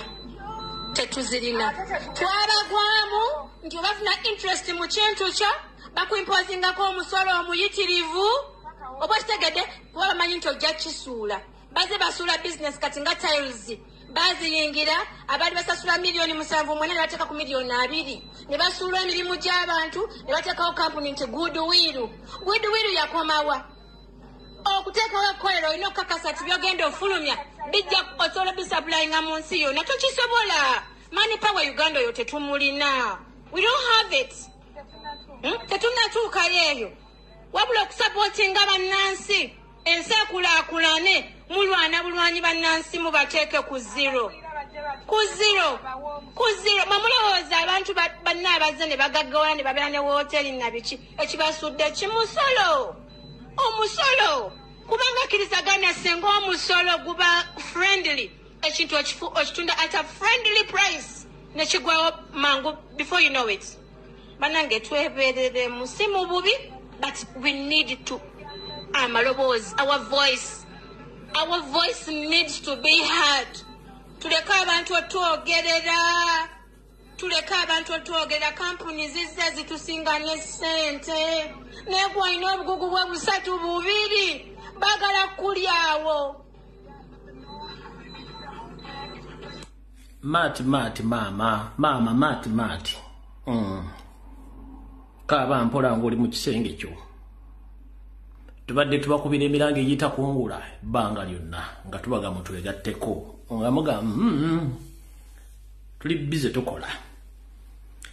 Kati njagala okubaza omukyalo ono okubeera courageous enough n'okubanga alinamu ka knowledge okusukka kubali abakawo mentality ng'asobola okulizoninga okusinga abantu. Kati bano abaana ekika kino Museveni bano baatayagala. Kasitoba ng'oyogera ng'omukyalo ono Museveni takwagala era nga bamuwa obutooya afe. Ono ngeri gyayogera Museveni oyo bamuwa obutwa afe. Yoyo Museveni yagala bali bano. Kati omwana ono mwana muto alina obulumi yasomako system agimanyi. Kati babuuza misolo gino gyaki naye mbazanyidde voice note ya lwawogo mbadde nzanji bagamba emisolo gino nagibagamba dda almost 4 years back anti jijja nga mulowooza nsaaga saagala baddira mu luyimba akuddira mu luyimba ya lukyamya musigaze eddakiika ziizino 40 mukubiremu essimu mpaka kuwulira mu musuwa gw'okutuka. Musigaze eddakiika buli omu alina eddakiika 2 mukubiremu essimu okuwulira nga muwabika omusuwa. Hello teachers sose. Byangu wano yitambwa ngalo gamujjawo. Webale nnyo tuweereza. Omukyalo yayogedde bulungi nnyo. Kati omukyalo nze mbadde mbawanga advice. Kubanga wabagamba dda basibe w'amaduuka bafulumemu bagende abadde mu kyalo oba banonyeka business naye nze mbadde mbawa advice ne online business zisoboka. Kati bwe bagadde w'amaduuka nga basazeewo okugala w'amaduuka badde awaka ba opening online business batandika okutunda ebintu byabwe ku online bave kwabo ababalumya emitwe abo abasajja. Secondly, online business ebekola bweba olesa essaati yo n'ogiteeka ku website yo n'oteekako akasente maybe somebody can okulaba essaati eyo oba empale oba engatto n'okola ki business n'etambulira awo. Kyo kimu n'abo bajja kubuuza nti naate fe ab'obuwunga mukyere biki byonna bigenda ku online kasita oteekako sente n'ogira kubanga kati feno Bulaaya amaduuka g'abaddugavu babikolera online. Nobakubira nobagamba mperezaayo kilo y'amatooke mumperezeeyo nalabyo olina obuwunga nobidelivaring ew'omuntu oyo Kali nyabo toyanze. Chemba wanga bachagaddewo. Toyanze zanyo. Point eyokubiri ya Abayima. Kati bannayuganda mukirabye. Abayima abo twabasomako nga tukyali masomero. Those are the people abatambula n'ente zaabwe nga they're looking for pastures. Kati babadde batambula mu Africa yonna. Bannayuganda kati bafunye Uganda. That's why baagala kutwala Uganda bafune settlement yawo. Okitegeera. Kati era bwe tutwalwaneko baagala kutwala East Africa yonna. Kyobola abeegabanyiza mu Kenya, Tanzania. Kati wano Museveni ye waayagala okuleeta n'abayima bonna. Ate those abayimas batuusizi. Era bwe basetolinga they don't go away. Era lwabo gwe kyayogedde. They are going to make us slaves kubanga nzijukira sometime back nga bakyali mugundi. Akatabo kako ka Museveni akuke yawandiika n'agamba nti no my people are suffering. Nkubulire nnyabo. Naye kati abantu suffering kati anoonya settlement. Tujja banyampira linda very soon. Webale nnyo Mukama kuume. Kale naawe. Halo. Obudde tulina butono ananagirira mu ssimu nga nkujjako. Jebale sebu. Kale sebu nawe jebale ko.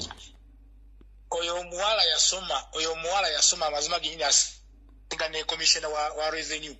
Olid ensonga zonna zayogedde tayina mucho ensobi yonna gyakoze. Olid so ebintu n'abasajja tebakola babipanga naye singa abasuubuzi bamanya nti twabaagala bandemere ku nsonga eyo gye baliko neba nga woyogere tebanagenda w'omusajja kabaka wedde so banywere wenyini oyo omuwala yetaba kubeera commissioner wa revenue oyo omuwala olidde ensonga zonna zanyonyodde zonna abadde yasomesa kati kimwagala ki ekirala abasomeseza ekyokukola kati banoonya kimanyi y'amagezi kinatamala babiveeko be banoonya kimala kale tuyanzanye ssimu. Halo. Halo, Mr. Fred. Yes, sir. Kale ssimu nawe bali kubeerako. Sibu ndi musajja munyarwanda. Yes, sir. Sijja kweka. Kapeka identity yange. Nene babulire mu Lunyarwanda. Njagala oyogere mu Lunyarwanda. Kale ngenda asokera okugera mu Luganda ngenda kubikyusa mu Lunyarwanda. Okay. Ebyo byonna bimulaba mu Uganda byonna planning. His Excellency Kyagulanyi abagamba tugende ku street abantu ne badamu mu zaketi zaabwe kati essaawa zino be bali mu kukaaba. Solution eriwo nti mulina kwekalakaasa. Urabona omusajja ata bazadde be famire ye yonna. Omusajja munyarwanda yatataakawo yatane maama we kati mumulowooza abaagalanga engabaani. Kakati Fred ngenda kukyusa mu Lunyarwanda. Lukyuse bagambe.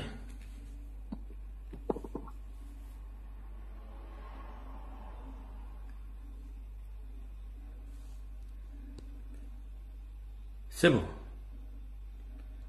Ati wagenda. Alo. Kale nyabo nawe je bali ko munnawe. Bw'owulira akakodyo ka lwabo nga ayogera. Abasuubuzi njagala okubagamba tewali Museveni kyagenda kukolera yadde naako. Talina wallahi. Naye nze njagala okubawa amagezi. Nti ffenna tunyigirizibwa kyekimu mukakunzaagula kiro ya sukaali. Mbadde mbasaba solution gye tulina ffenna kujjako Museveni. Kubanga bwe tunaamuggyako kimu kigenda kutereera. Abantu bano abasigadde baguddewo nabana abateesa okugende wa Museveni be tulina okusalira amagezi. Nze bwe ndaba. Kubanga tewaliwo solution yonna okujjako nga Museveni avuddeko naye Museveni bw'atavaako buli kimu kigenda kusigala nga bwe kiri kubanga audio mugiwulidde bulungi. Bannanga abasuubuzi mbasaba tusituuke tujjeko Museveni ye solution gye tulina mu kwekalakaasa kuno kwe tulimu right now nze mbabuulire. Otherwise tetugenda kuteerera n'akatini mu Uganda yaffe kabaka ngaawangaale Mungu amunkuumire sebo jake simu saidi kale sebo na wewe baramusiza banansi bannaye bannayuganda bannange mwenna bannayuganda bannange tusituke tukasa obulamu ekimala tusituke twegatte ku basuubuzi mukwekalakasa ko baliko tuyulumtwe ku ngolo z'ensi yaffe Uganda nga tugamba ekintu kimu nakyemalira sebajja okwota Museveni n'amalindizi ge batubiire abasuubuzi tebwe balimbalimba nakyemalira Museveni talina kyagenda kubakyusizaamu n'omulundi sebajja okwota Museveni talina kalungi kayagaliza munnayuganda kalwabwogo omunyarwanda otumuwulidde bwe bayogedde odiyo twaziwulira dda webalenywe tikyakuzituddiramu bannayuganda tusituke tetugenda kufuna mirembe teri bizinje tugenda kukola mu Uganda tufunemu nakyemalira talina kyayagaliza kalungi nakamu kayagaliza munnayuganda gwe munnayuganda ali awo ayagala okukakembeera omusolo ogwo ogutawanyisa weena abagundi abasuubuzi gwe nkokenyeera mutunzi gwogenda okukola ki tetugenda okukafiiramu tikyakankumaawo n'abaala kale mukama kuume hala sebo jake simu owala kale sebo nawe bali kubeerako kale sebo kamalo kendeeza simu eno mbadde ngenda kujja yita mbwangu tetulina ngeri ki yonna gye tugenda kwegayirira Museveni yalina okutuyamba eyo ensonga alina okukola kwezo ensonga revenue yeyina okukola kwekyo kati ekizibu kye tulina kati mulimu abantu abagenda baggulawo naye abo abagenda baggulawo nga mu amaduuka agamu mugagula oba mu omusolo mulaba nti ensonga gye tulwanyira tebakwatako tugenda kukola bwe tuti era ekyo tugenda kitandika essaawa yonna era bwe kikutuukako gwe totunenyeza kati kwata ecupa yo nene ya giraasi teekamu omusenyu teekamu petroli teekamu olutambi kati gwe bw'osanga edduuka lyonna erigule kubana abagezaako okutulaga mbu batulyamu olugwe kwata ecupa yo koleezaako akabiriiti kasuka mu dduuka eryo essaawa yonna kijja era mukimanye abagezaako okutulaga mbu tetulina twegayirira ki byebyo tikyebyange mukama kuume halo kale sebo nawe bali kubeerako kale sebo ticha kakati ku mulama gwa leero esigala nagenda wala nnyo ticha kureti yonna egenda gy'oli olw'ensonga nti for the last 4 years ebintu bino badde oyogera abantu nga amatu bagataddemu pamba kiraba naye kati essaawa zino abo abakulembeze b'abasuubuzi obagenda ne bateesa ne Museveni bagenda bawabuwi ssente bakiveemu katonda omusuubuzi wansi akiikirirwa talina kyagenda funa wabula basigale nga bagadde amaduuka bannayuganda tusituke tuve ku Facebook tuve ku ki tulombe omusajja Museveni kyekizibu kya Uganda tewali muntu malayika kale sebo toyanza bisabo naye kati eyesebo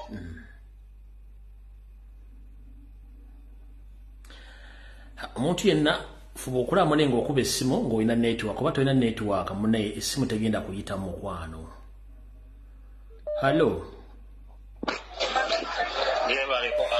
kale sebo nawe bali kubeerako amanya mpitibwa Buganda Magoba yogera nga ayina amaanyi teekamu vibe mpitibwa Buganda Magoba ekisookera ddala njagala mbuulire bannayuganda nti waliwo ekigenda mu maaso kye batamanyi bakwata amagye 50,000 ne baziyingiza South Sudan eyo munda simanyi oba bakwekayo gaaki naye ekyo bannayuganda balina okimanya amagye 50,000 baziyingiza South Sudan munda eyo ne bazikweka eyo tetumanyi nsonga ki eyo kyekisooka ifirisi njagala bakitegeere bannakampala bonna ne bannayuganda nti kibagwanidde kubanga twekalakasanga ne batukuba emiggo ne batusiba abawooza tebatulinnyira mu bintu byaffe batuyita bayaayi kati essaawa zino kibatuuseemukko naye naffe tujja beegattako bwe banaatulaga nti bamalirivu tulina obulumi n'obusungu nze Buganda Magoba kale mukama akonkoomere omusolo gw'enziku guleese obuzibu omusolo gw'enziku simesifurizi taxi Hello. Jibale ko teacher. Kale se unawe jibale ko jja kwesimu yoba TV. Ndijeko laptop. Nkwebaza okuweereza ne nebaza n'omukyalo oyo eddoboozi ly'ozannye ate era n'erya lwaboogo lw'osoose okuzannya. Abantu obalaze ate era omunyalwanda kyalowooleza abasuubuzi ate era n'omukyalo oyo asomesezza nnyo era omusuubuzi bw'aba waakuyigaayige omunyalwanda talina kyakwagaza talina kyakwagaliza okugjaku okwavuwaza. Ekirala omukyalo oyo agambye olwedde baabaggalirako dda olwa covid kati kino kyekisoose baabaggalirako oba mwaka kumpi myaka 2 nga temukola nakati mutuule owaka temugenda kwekalakasiza myaka 2 ng'egya covid mwali mukitesitinzeeko mukitegeera nakati mubeere eyawaka owatali kwekalakaasa Museveni talina kyagenda kukolera Uganda oba basuubuzi. Nabana abasuubuzi abakulu bammwe abagenda okugenda babatiisizi abo Museveni ajja bawanga bo. Simba wakati awo. Ukankubuli abantu bano nabakulembedde abasu mulimu Kabanda. Statement ya Kabanda tekwatagana na ya Sekitto. Eya Sekitto tekwatagana na yani ne ya Ntale bali basatu bagandi bakulembedde abasuubuzi. Statement ya Kabanda tekwatagana ya Ntale era tekwatagana na Sekitto kubanga bonna ba state mafias tubamanyi. Kati gwo musuubuzi goli n'ekizibu. Bali bekutegerera ono omwana ayogedde statement gyakoze almost for 13 minutes. Bw'omugata na Revenue Authority bonna balina kubwa kiwoko ne bateeka kuwe bibogera tebabitegeera genda maaso fundikira mu dakiika emu. Yes, era nabalabye wano ba Sekitto bakubagana ne Kabanda. Kati bo wennyini bakubagana bagenda bateesezaaki. Era omukyalo oyo nga bwavudde waggulu mugendere ku ky'omukyalo oyo abakiwulidde n'abanaawuliriza gundi eno live eno nga oluvannyuma muwulirize nnyo omukyala kyayogedde era mugendere ku by'omukyala kyateesezza otherwise owatali kwediima owatali kulaga Museveni kyemuyitamu tewali Museveni kyagenda bakolera okujjako mujjako neyanzizza nnyo neyanze. Omuntu yena gwe nkwata n'owulira nga toyiseemu oba tolina network onoosonyiwa bannange. Mwangu tugende. Yena akuba direct call oba oli oba okola nsobi wa direct call osobola kukwata. Hello. Neyanze nnyo teacher. Enyamu. Nze nsinzidde wano ku masito w'ennansana. Nansana yogera neteeka mu vibe. Yogeza maani. Ensonga genda eri ababaka abali mu parliament abeefuna nti bo baliyo okulya buli ssente.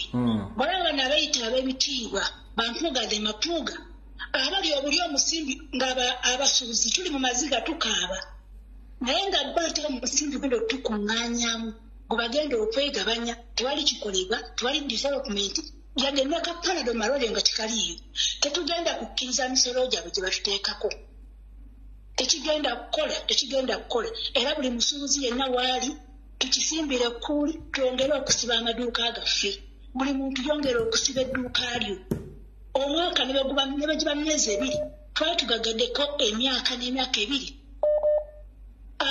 abali mu parliament esente zonna ziggwera ku bo buli kasolo ne bayongeza abanyarwanda ne bafuuka abanyarwanda bo ne baba nga tebawa misolo so tubaweera emisolo kano ke kadde naffe okusituka tulwanire wamu kale nyabutoyanze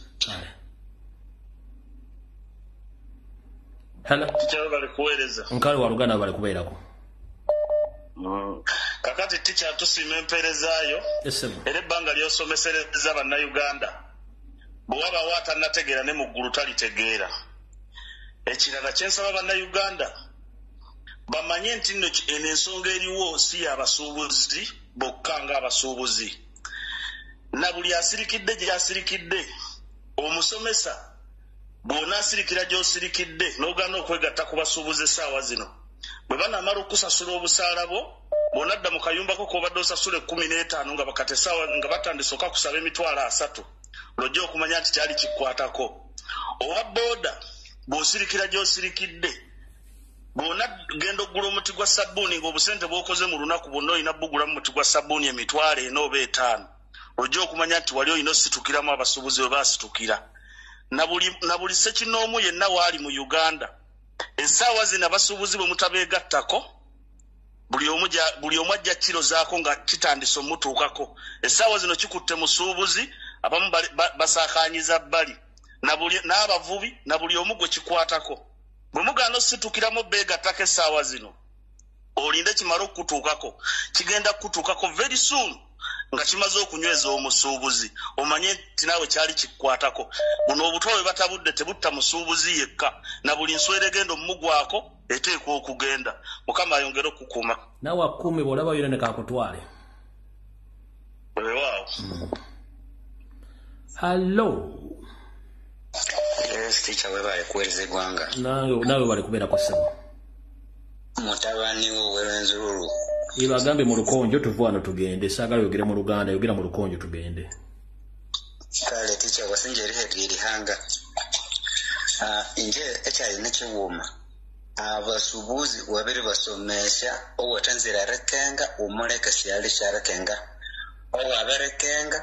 aberekenga abantu egwoki ekiri mu basuubuzi itwe tikinde bikikalu mu basuubuzi kikasuka omuntu abantu bahese omusolo wabakate kuko musubuzi ewa mundu wahese n'okabuka college n'okindi tuhawo manyana lochemba ukalolo mutwaro ukabuka ndi college ukindi tuha mutwaro ewa mundu wabulekero n'okindi tuhawo so yatanzira rekanga shendekenga aberekenga abantu abanene babiri rumasha business bani mwenda baka college bani musoma boda abajo abanene abayo bawutisha ashaduka umatoni yatwe kasas babere soma boda babiri rumuchi mamaduka so wasinja college wasinja eritu reviews doko college abya ukotusomesa ya traverakanga kandi abasubuzi abaye Kampala bamenya bati ibo nebo bake bakatuhame sorweyo nebo bake so bakindi baba college bamachina maduka wabo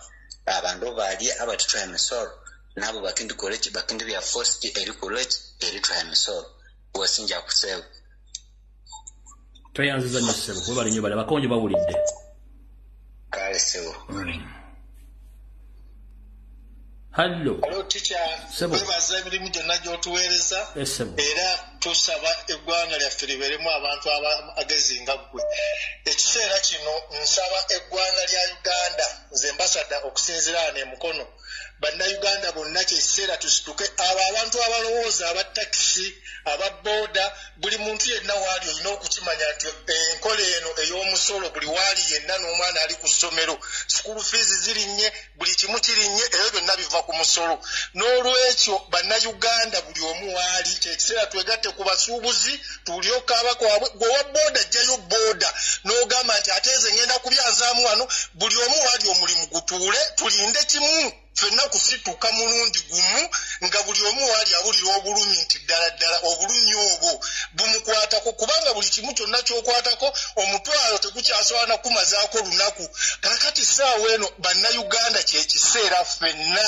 tuleke ddala nti ate abasuubuzi ate nze kanzija ntundeyo buno buli omu waali bannange embeera eno twagiyita mudda kyekiseera buli omu waali asituke era nkunga abantu b'emukono nkunga abantu b'emasaka ab'embaale buli omu waali twagala okulaba nga Museveni amajege gokka gye geetala ku street buli muntu waali wonna njagala okukakasa abantu b'ewaffe e Masaka abantu b'emukono abantu b'e Kayunga buli omu waali eno embeera tewali ogwetanyigiriza abasuubuzi batuukidde okukaaba kitegeeza buli muntu yenna waali alina okukaaba ate emisolo gikyajja emirala mingi okwo kwe kuteesa kwange tica ansigadde ambasada amasagazi limbaazi wano emukono nsaba abantu bonna embeera eyo bagiwulire bave mu bintu by'okugamba mbu ate kino kinyigiriza ona ate ffenna bitunyigiriza buli omu waali teri kyatalaba tekyali ssomero lya mwana gy'otwala mwana litatandikira mitwalo 3 kudda waggulu kakati bannange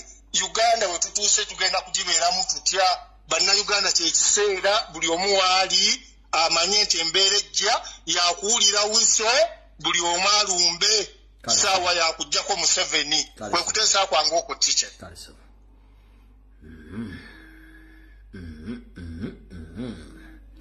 Monti nange oli ku namba ya abe Saudi Arabia mbambi musobole okubanga mufuna network. Middle East abantu bali Middle East enamba za mwe network olumu eba egana okukwata. Sebo. Picha je baliko. Nkale sebo nawe je baliko sebo. Bali kuweereza mukama wange. Nawe bali kubeerako. Ono yogera n'ekisolo omuto. Dakika 2. Sebo mpozi nze kyenjagala okukubiriza bannayuganda nti kyemba mumanya olina gavumenti oba ono omusajja gwe bayita Museveni talina kyalumirirwa ku bannayuganda oero singa abadde alumirirwa abasuubuzi olwandiwulidde nti abasuubuzi bagenda kwekalakaasa ebisinga byonna yandibadde abiyimiriza n'agamba nti kagenda asisinkana abasuubuzi naye ku kyokusizira ku statement y'omuwala nga wabadde ayogera bano abasajja balwanyisa ekiyitibwa omunnayuganda okumuggira ddala mu bizinensi naye ate ekyennaku kye balina ekisembayo okuba ekyennaku ennyo nti tebalina bwongo busobola kulaaninga bizinensi endigiransi uganda zebakola ki zebalaaninga obwongo bwabwe bunafu nnyo naye ekirala era omuwala nalina statement gyakoze nga nnungi nnyo tuleme okutunuulira abo bannaffe abagenda okututeeseza bebaani abo abagenda okututeeseza Museveni waba ayagala wulira nti nayagala okutusisinkana ffenna tusisinkanire wamu naye abo abeeronda mu mmwe bagenda kututeeseza tebalina bye bagenda kututeeseza bagenda kutuyamu bulirugwe abasuubuzi bangi nnyo ku nsi yonna balina okwefuula abomuno bebenjawulo ennyo tufunemu abantu abavunanyizibwa ffenna tusisinkane mu kifo kimu ayogere nga naffe twogera awulire bye tumugamba naye byotufulamu balonzemu agenda okuteeseza abagenzi okutulyamu obuli olukwengo oyo Sekitto twamumanya dda era mugagga nnyo takyasaana kubeera ng'ayogera musuubuzi bamuwe mulimu bamugwa minisita nga bwebawona omusajja simanyi oyo ani yayambala kitisaati ekimu oyo naye bamugwa minisita naye ave ku byabasuubuzi Sekitto ova ku bintu byabasuubuzi twesonyiwe Sekitto twesonyiwe genda mu gavumenti ya NRM bakuwobwa minisita nga gwabwa oyo omusajja ategeka ebivulu naye twesonyiwe naawe webale nnyo tiki kale mukama akunkumbire sebo jjako essimu baktivyo kale sebo nawe gye baliko munnange webale tuweereza nze nno nsinzidde wano Mbale bogera bangambire mu Lugisu newankubadde siriwo eno naye nga gyenkakalabiriza emirimu gyange bangambire mu Lugisu ati kyasiriwo eno nkolerayo bukolezi so Lugisu nadde okwasaganya bulungi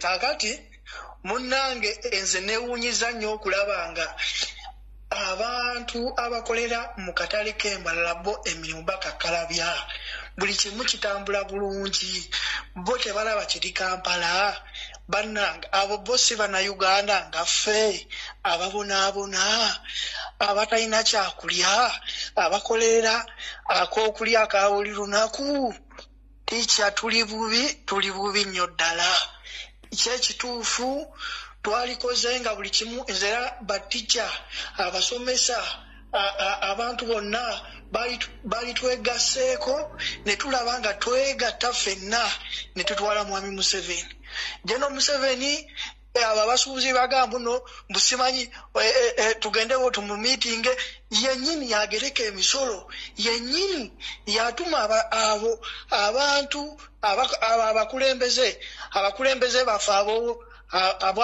abasuubuzi yennyini omuntu gwasinza okugjamu ne tumusuulayo kubanga abantu ab'Embalala abantu abali mu West bo tebasasula musolo bali mu kukola ebyabwe bitambula bulungi abantu bonna si lwakuba nti nno njogera bwogezi naye twabirabye era kikya nabwe n'oyagala okunoonyereza ogenda kusanga olunaku olw'enkya ng'abasuubuzi bo tebamalina kigenda mu maaso tebibakwatako so tikya banne tusaba omuntu omukulu gwe tulina okujja mu mukulembeze ye Museveni newe tunaatuula newe banaatuula naye emirundi 10 Museveni yagamba kati mwongeremu kati muleete kino Museveni kyasalawo kyekiyita Mama Lususu ye bw'atule mu palamenti bano abaminisita nabo ne beeyongerawo n'abafu abamu bano bampuuga bano babitaano abo bonna beegatta wamu webale nnyo webalire ddala nnyo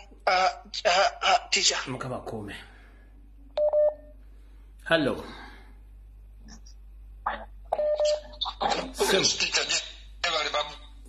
kale sebo nawe jebale yogerako ni mukulu kale sebo yogerako ni mukulu Faizo kuva Uganda sebo Faizo va mu kitundu kye Uganda Simba jitutte Faizo Salamu alaikum tunakuddira hello sebo Alo muganda ngoli otye ndi bulungi sebo jebale ko sebo ate ze semanyi Luganda ne mugwere yogera mu Lugwere lwesinga okwagala nze njala nnyo ennimi ennansi sabula tugende oli amuganda wawe tuli ku lutalo yogera mu Lugwere si mu Luganda yebwage mu Lugwere tuli ku lutalo abakulembeze abatutwala lwaki bayirire nyuma lwaki tebaba mu maiso ne batuwagira tulinga abantu abalekwa otuwula niki ababyaire ng'ate tulina ababyaire abasobola otukiikirira twaba mu maiso kubanga omuntu abanoonya embayizi eyo nga tutaka kutema musaale nkendinaiza nakuba omusaale ogwo lwaki ife tututandikiraawo abakulembeze baiso betutaka abataka okutukiikirira esudaani yabaire okwekalakaso gw'omugaati n'abasirikale bayingiriremu politician bayingiriremu omwana eyokyera omusyo gweniki ne tebasoboire otuyamba n'abakulembeze baiso twekakasa nabo batuyambe bazingire emikono lwaki tebazwayo ne bawagira abakulembezi opposition party jonjona ddala nga gitaka enkyukakyuka lwaki tebazwayo ne batuwagira bawagira abaana esente kati nebayikirirya nti bayataka tukuteesya ewule kibateesya bwe bayina etageti yawe obanga wewukirya bakubere nti abannayuganda basomere okubanga bamaite bizinensi ati anu nga bamaite bizinensi bataka kutumalamu mu bizinensi lwaki tiberwaniraku abakulembeze sweswe tumaite nti opposition party ne bawagira abaana niye byange nsiimire ino era nsiimire ino bayi mukama bandabire bonna abagwere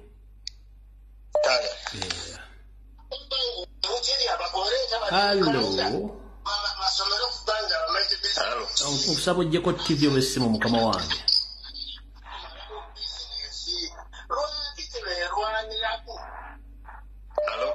Sebo akazindalo kakogenda mu maaso. Emiko Ali. Yes sebo. Ono brigadier Sabata Kazinya aka Kalampege Kadogo Science. Science okuuliza. Nkale sebo. Tuli wano musanyu dene fetu mulina. Yes sebo.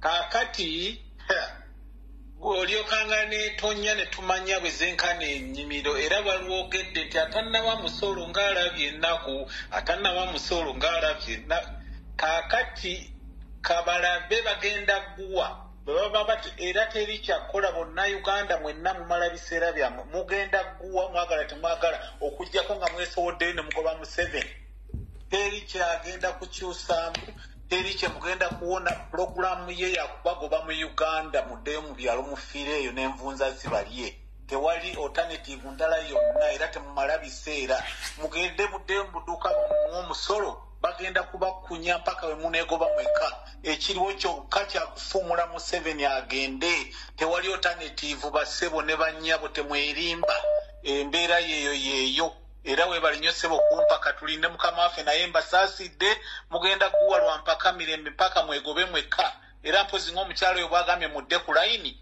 mutandike kutundira bintu byammwe ku intaneti naye awatali ekyo tewali kiwedde kaweddemu sooka onzijukizeemu akayimba ka Fred Masagazi kaali kaani Fred Masagazi yatannawa musolo kalabye naye nga labi yange omweyika Windows oli musajja naye Fred ngira nebuza akayi obujjawa ane bannange afande sigale Bungereza mu kyakale ebi tusigadde bindekere mukama 10 ale se Hello Sebo nkale sebo nawe jebaleko omusajjawo okubaana ekyambugo University genda maaso sebo webazajo tusaako engalo okola omulimu gwa kadde wange sebo nebaza alo okubeera nga tutuusizza wano okubeera nga bikyali balamu sebo ne omukulembeze waffe Pulezidenti Kyagulanyi Ssentamu kubanga kuba kukunamya abasajja bano n'akoomunda kaavaamu dda nze eddoboozi lyange ligenda ku nsonga eyo okubeera nga nti nno ensonga zo zibadde zijja zibaawo naye kuba nti nno omukulembeze waffe Allah yamuwa okubeera nga alabira wala oyo mpuuga abakubanga akyali mu palamenti wasanga nti nno ensonga ezo bandibadde bazituulako dda ebyo ebintu bibadde bijjibaawo naye nga gyegyo emirimu gye bakola ebyo okubeera nga basappuresinga ebintu ebyenjawulo ebibeera bireetebbwa ne badda mu bintu ebitalina mulamwa so nze ekyo nkyebaliza omukulembeze waffe okubeera nga alaba n'agamba nti ono agwana wano ono takyagwanawo n'embeera efaanako bwetyo otherwise bo babadde batutuulidde ebbanga ddene nnyo nga ebintu ebyo babituulako ebintu eby'omuzinzi nga babituulako naye kati omwana azze mu kaseera akatono ennyo gwe baali bagamba nti nno oba talina kyasobola olabira ddala nga ali wala nnyo n'okutegeera kwe kuli wala nnyo okwaba abasajja ababaddewo olowooza n'okulowooza nti abasajja bifo bino babadde tebabiriimu so nze kwe kuteesa kwale ku nsonga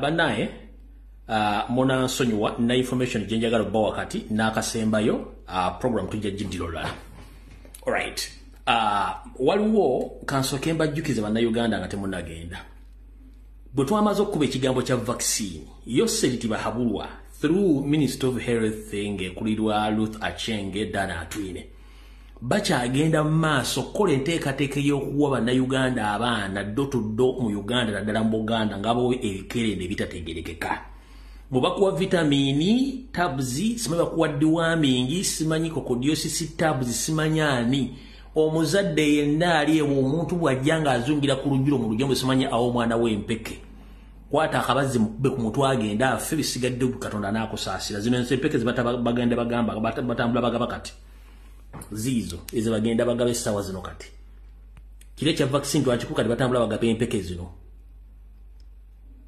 batambula bagaba empeke ezo ntegezeddwako nti bagaba empeke 18 motoka zitambula okuyita Nansa n'Aganda nga bagenda bagaba empeke zino nga baziwa abantu kale mweberere mwenda bannayuganda abali eyo alright kati njagala byomu okwata essimu ye y'omu ngalo ngenda kutuma tukole ka research kano ka dakiika 8 tukawunzika bulungi nnyo tugale video tujja kudda ku Sunday waliwo ekigambo bakiyita political gerrymandering ekigambo bakiyita political gerrymandering kitegeeza nti kyabyabufuzi naye nga omukulembeze ali mu buyinza akikozesa okwerezemeza mu buyinza ng'agenda ateekawo okugaziya engeri gyafunamu obuwagizi n'abamuwagira abakulembeze n'ebitongole ebimubeeza mu buyinza mu bufunze kiringa ekiyitibwa kitegeeza kwaluluza oba kwalula oba agenda ayaluza mu byobufuzi bya Uganda kati Museveni akozeseza ekigambo kino kibayita political gerrymandering okwebeeza mu buyinza nga bannabyabufuzi bonna abandi badde bamugambako yagenda abatta batya muwulire ekigambo kibayita CA abasinga obungi tebakimanyi CA kitegeeza Constitutional Assembly Constitutional Assembly eno yakolebwa oba yembeera bannayuganda bwe baali nga bali Museveni yaterawo bannayuganda bagende beebuuze ku balonzi biki beetaaga okubeera mu constitution ebyokukyusaamu kwe kukola enkyukakyuka mu kusemateeka mu mwaka gwa 2015 n'akyusa nateeka byayagala kati njagala ogenda obuuzemu ba parliament oba omuntu yenna yali mu Constitutional Assembly nga bamuli kukyusa constitution mbuuze nti parliament ya Uganda erina kubeera n'ababaka ba parliament babeka kati kandi okuvire ku ntono Parliament ya Uganda entuufu era emanyikiddwa mu ssemateeka wa Uganda erina okubeera mbame ba Parliament 247.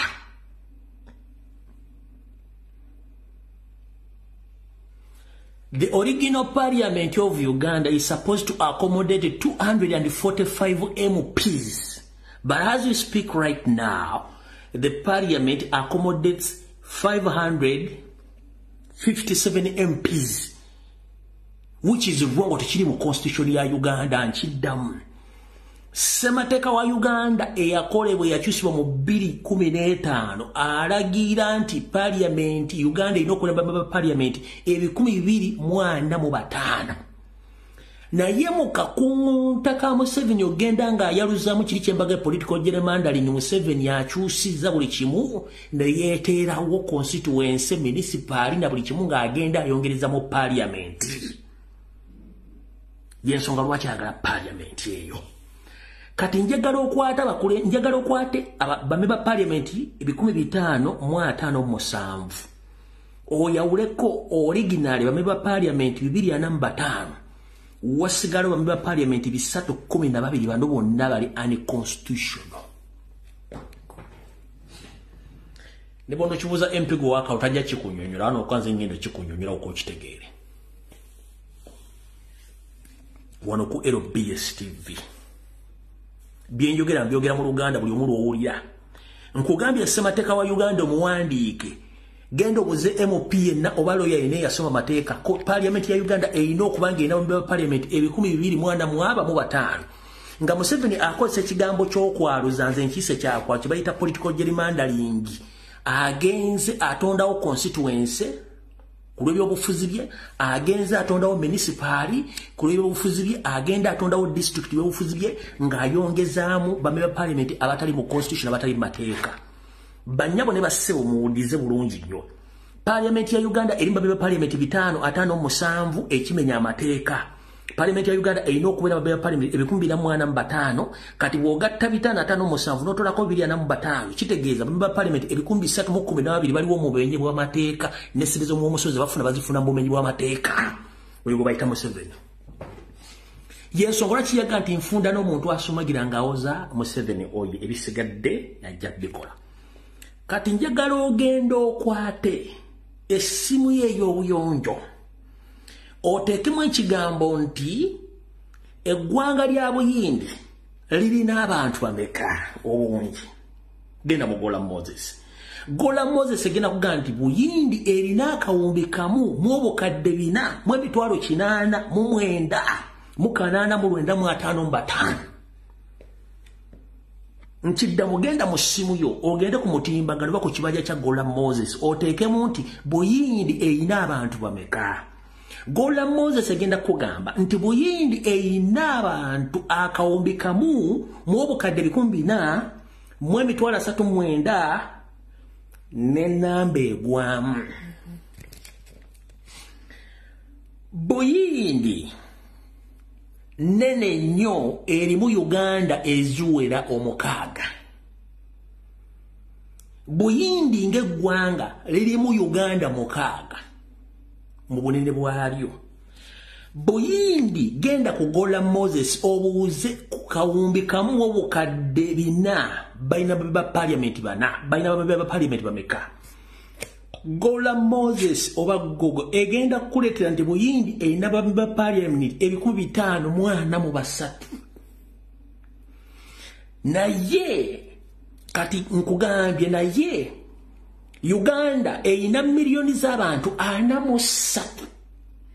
Naye erina ba Parliament 557. Buyindi erina akawumbi kamu oba 1,439,089,550. Who is fooling who? Ani asiriwazani?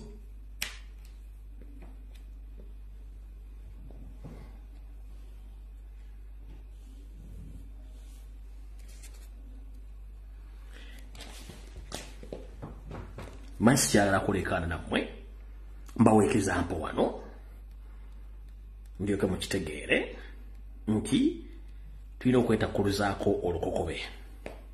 eno ye Buyindi ogira batata mama ye Buyindi okuvero wansi neyambuka nekyama wano nejja wano neyambuka bweti nejja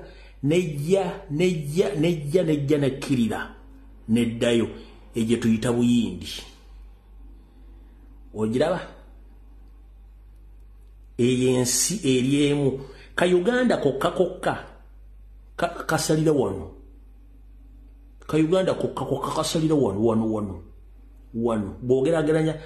bogerageranya ensi ya Buyindi ka Uganda antula yo wali waggulu Buyindi ne kati wosagana wote ka Uganda we kakoma kati lino lyonna ettundutundu lino lyonna lirimu akawumbi kamu n'obukadde 14 n'abantu abagwamu balina parliament 543 kati jankana akafundikwa kensi akafundika kwensi kana akafundikwa kasinga India bambe ba parliament obungi kana akafundikwa kwensi kano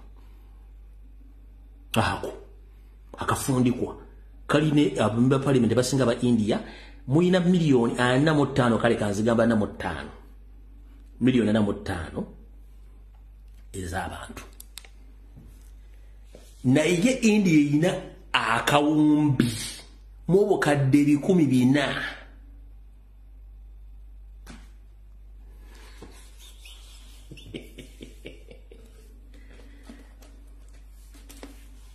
genda obuze MOP yenna obuze omuntu yenna eyaliwo mu Constitutional Assembly nga bateesa okukyusa Constitution agenda kubuulira nti parliament yaffe mu mateeka erina kubanga erina mu parliament 245 Museveni n'akozesa kiri ekyokwaluzaamu kyembaga bakiti nze nkitumye kwaluzaamu political gerrymandering ku lw'ebigendererwa bye yensonga lwaki eri wansi Maserengeta mu katundu akatono bwe kati akalinga ekigere yasinze mu baba parliament kubanga basingadde bona Abanyarwanda kati mukyaka abantu abajjako emisolo zagenda okuliisa bano bonna balisa agenda zijja luddawa tusinkane ku Sunday saa 2 muri Mbulange Mengo video temugandi bajijje mujja video ewedde tusinkane ku Sunday muri Mbulange Mengo ne wasanya kalu Charles Peter Mayiga mission zo zonna nazifunyidde buli kimu kyonna kimanye nti zijja ku Sunday mukulu owegula makuka fomu zijja ku Sunday saa wezi 2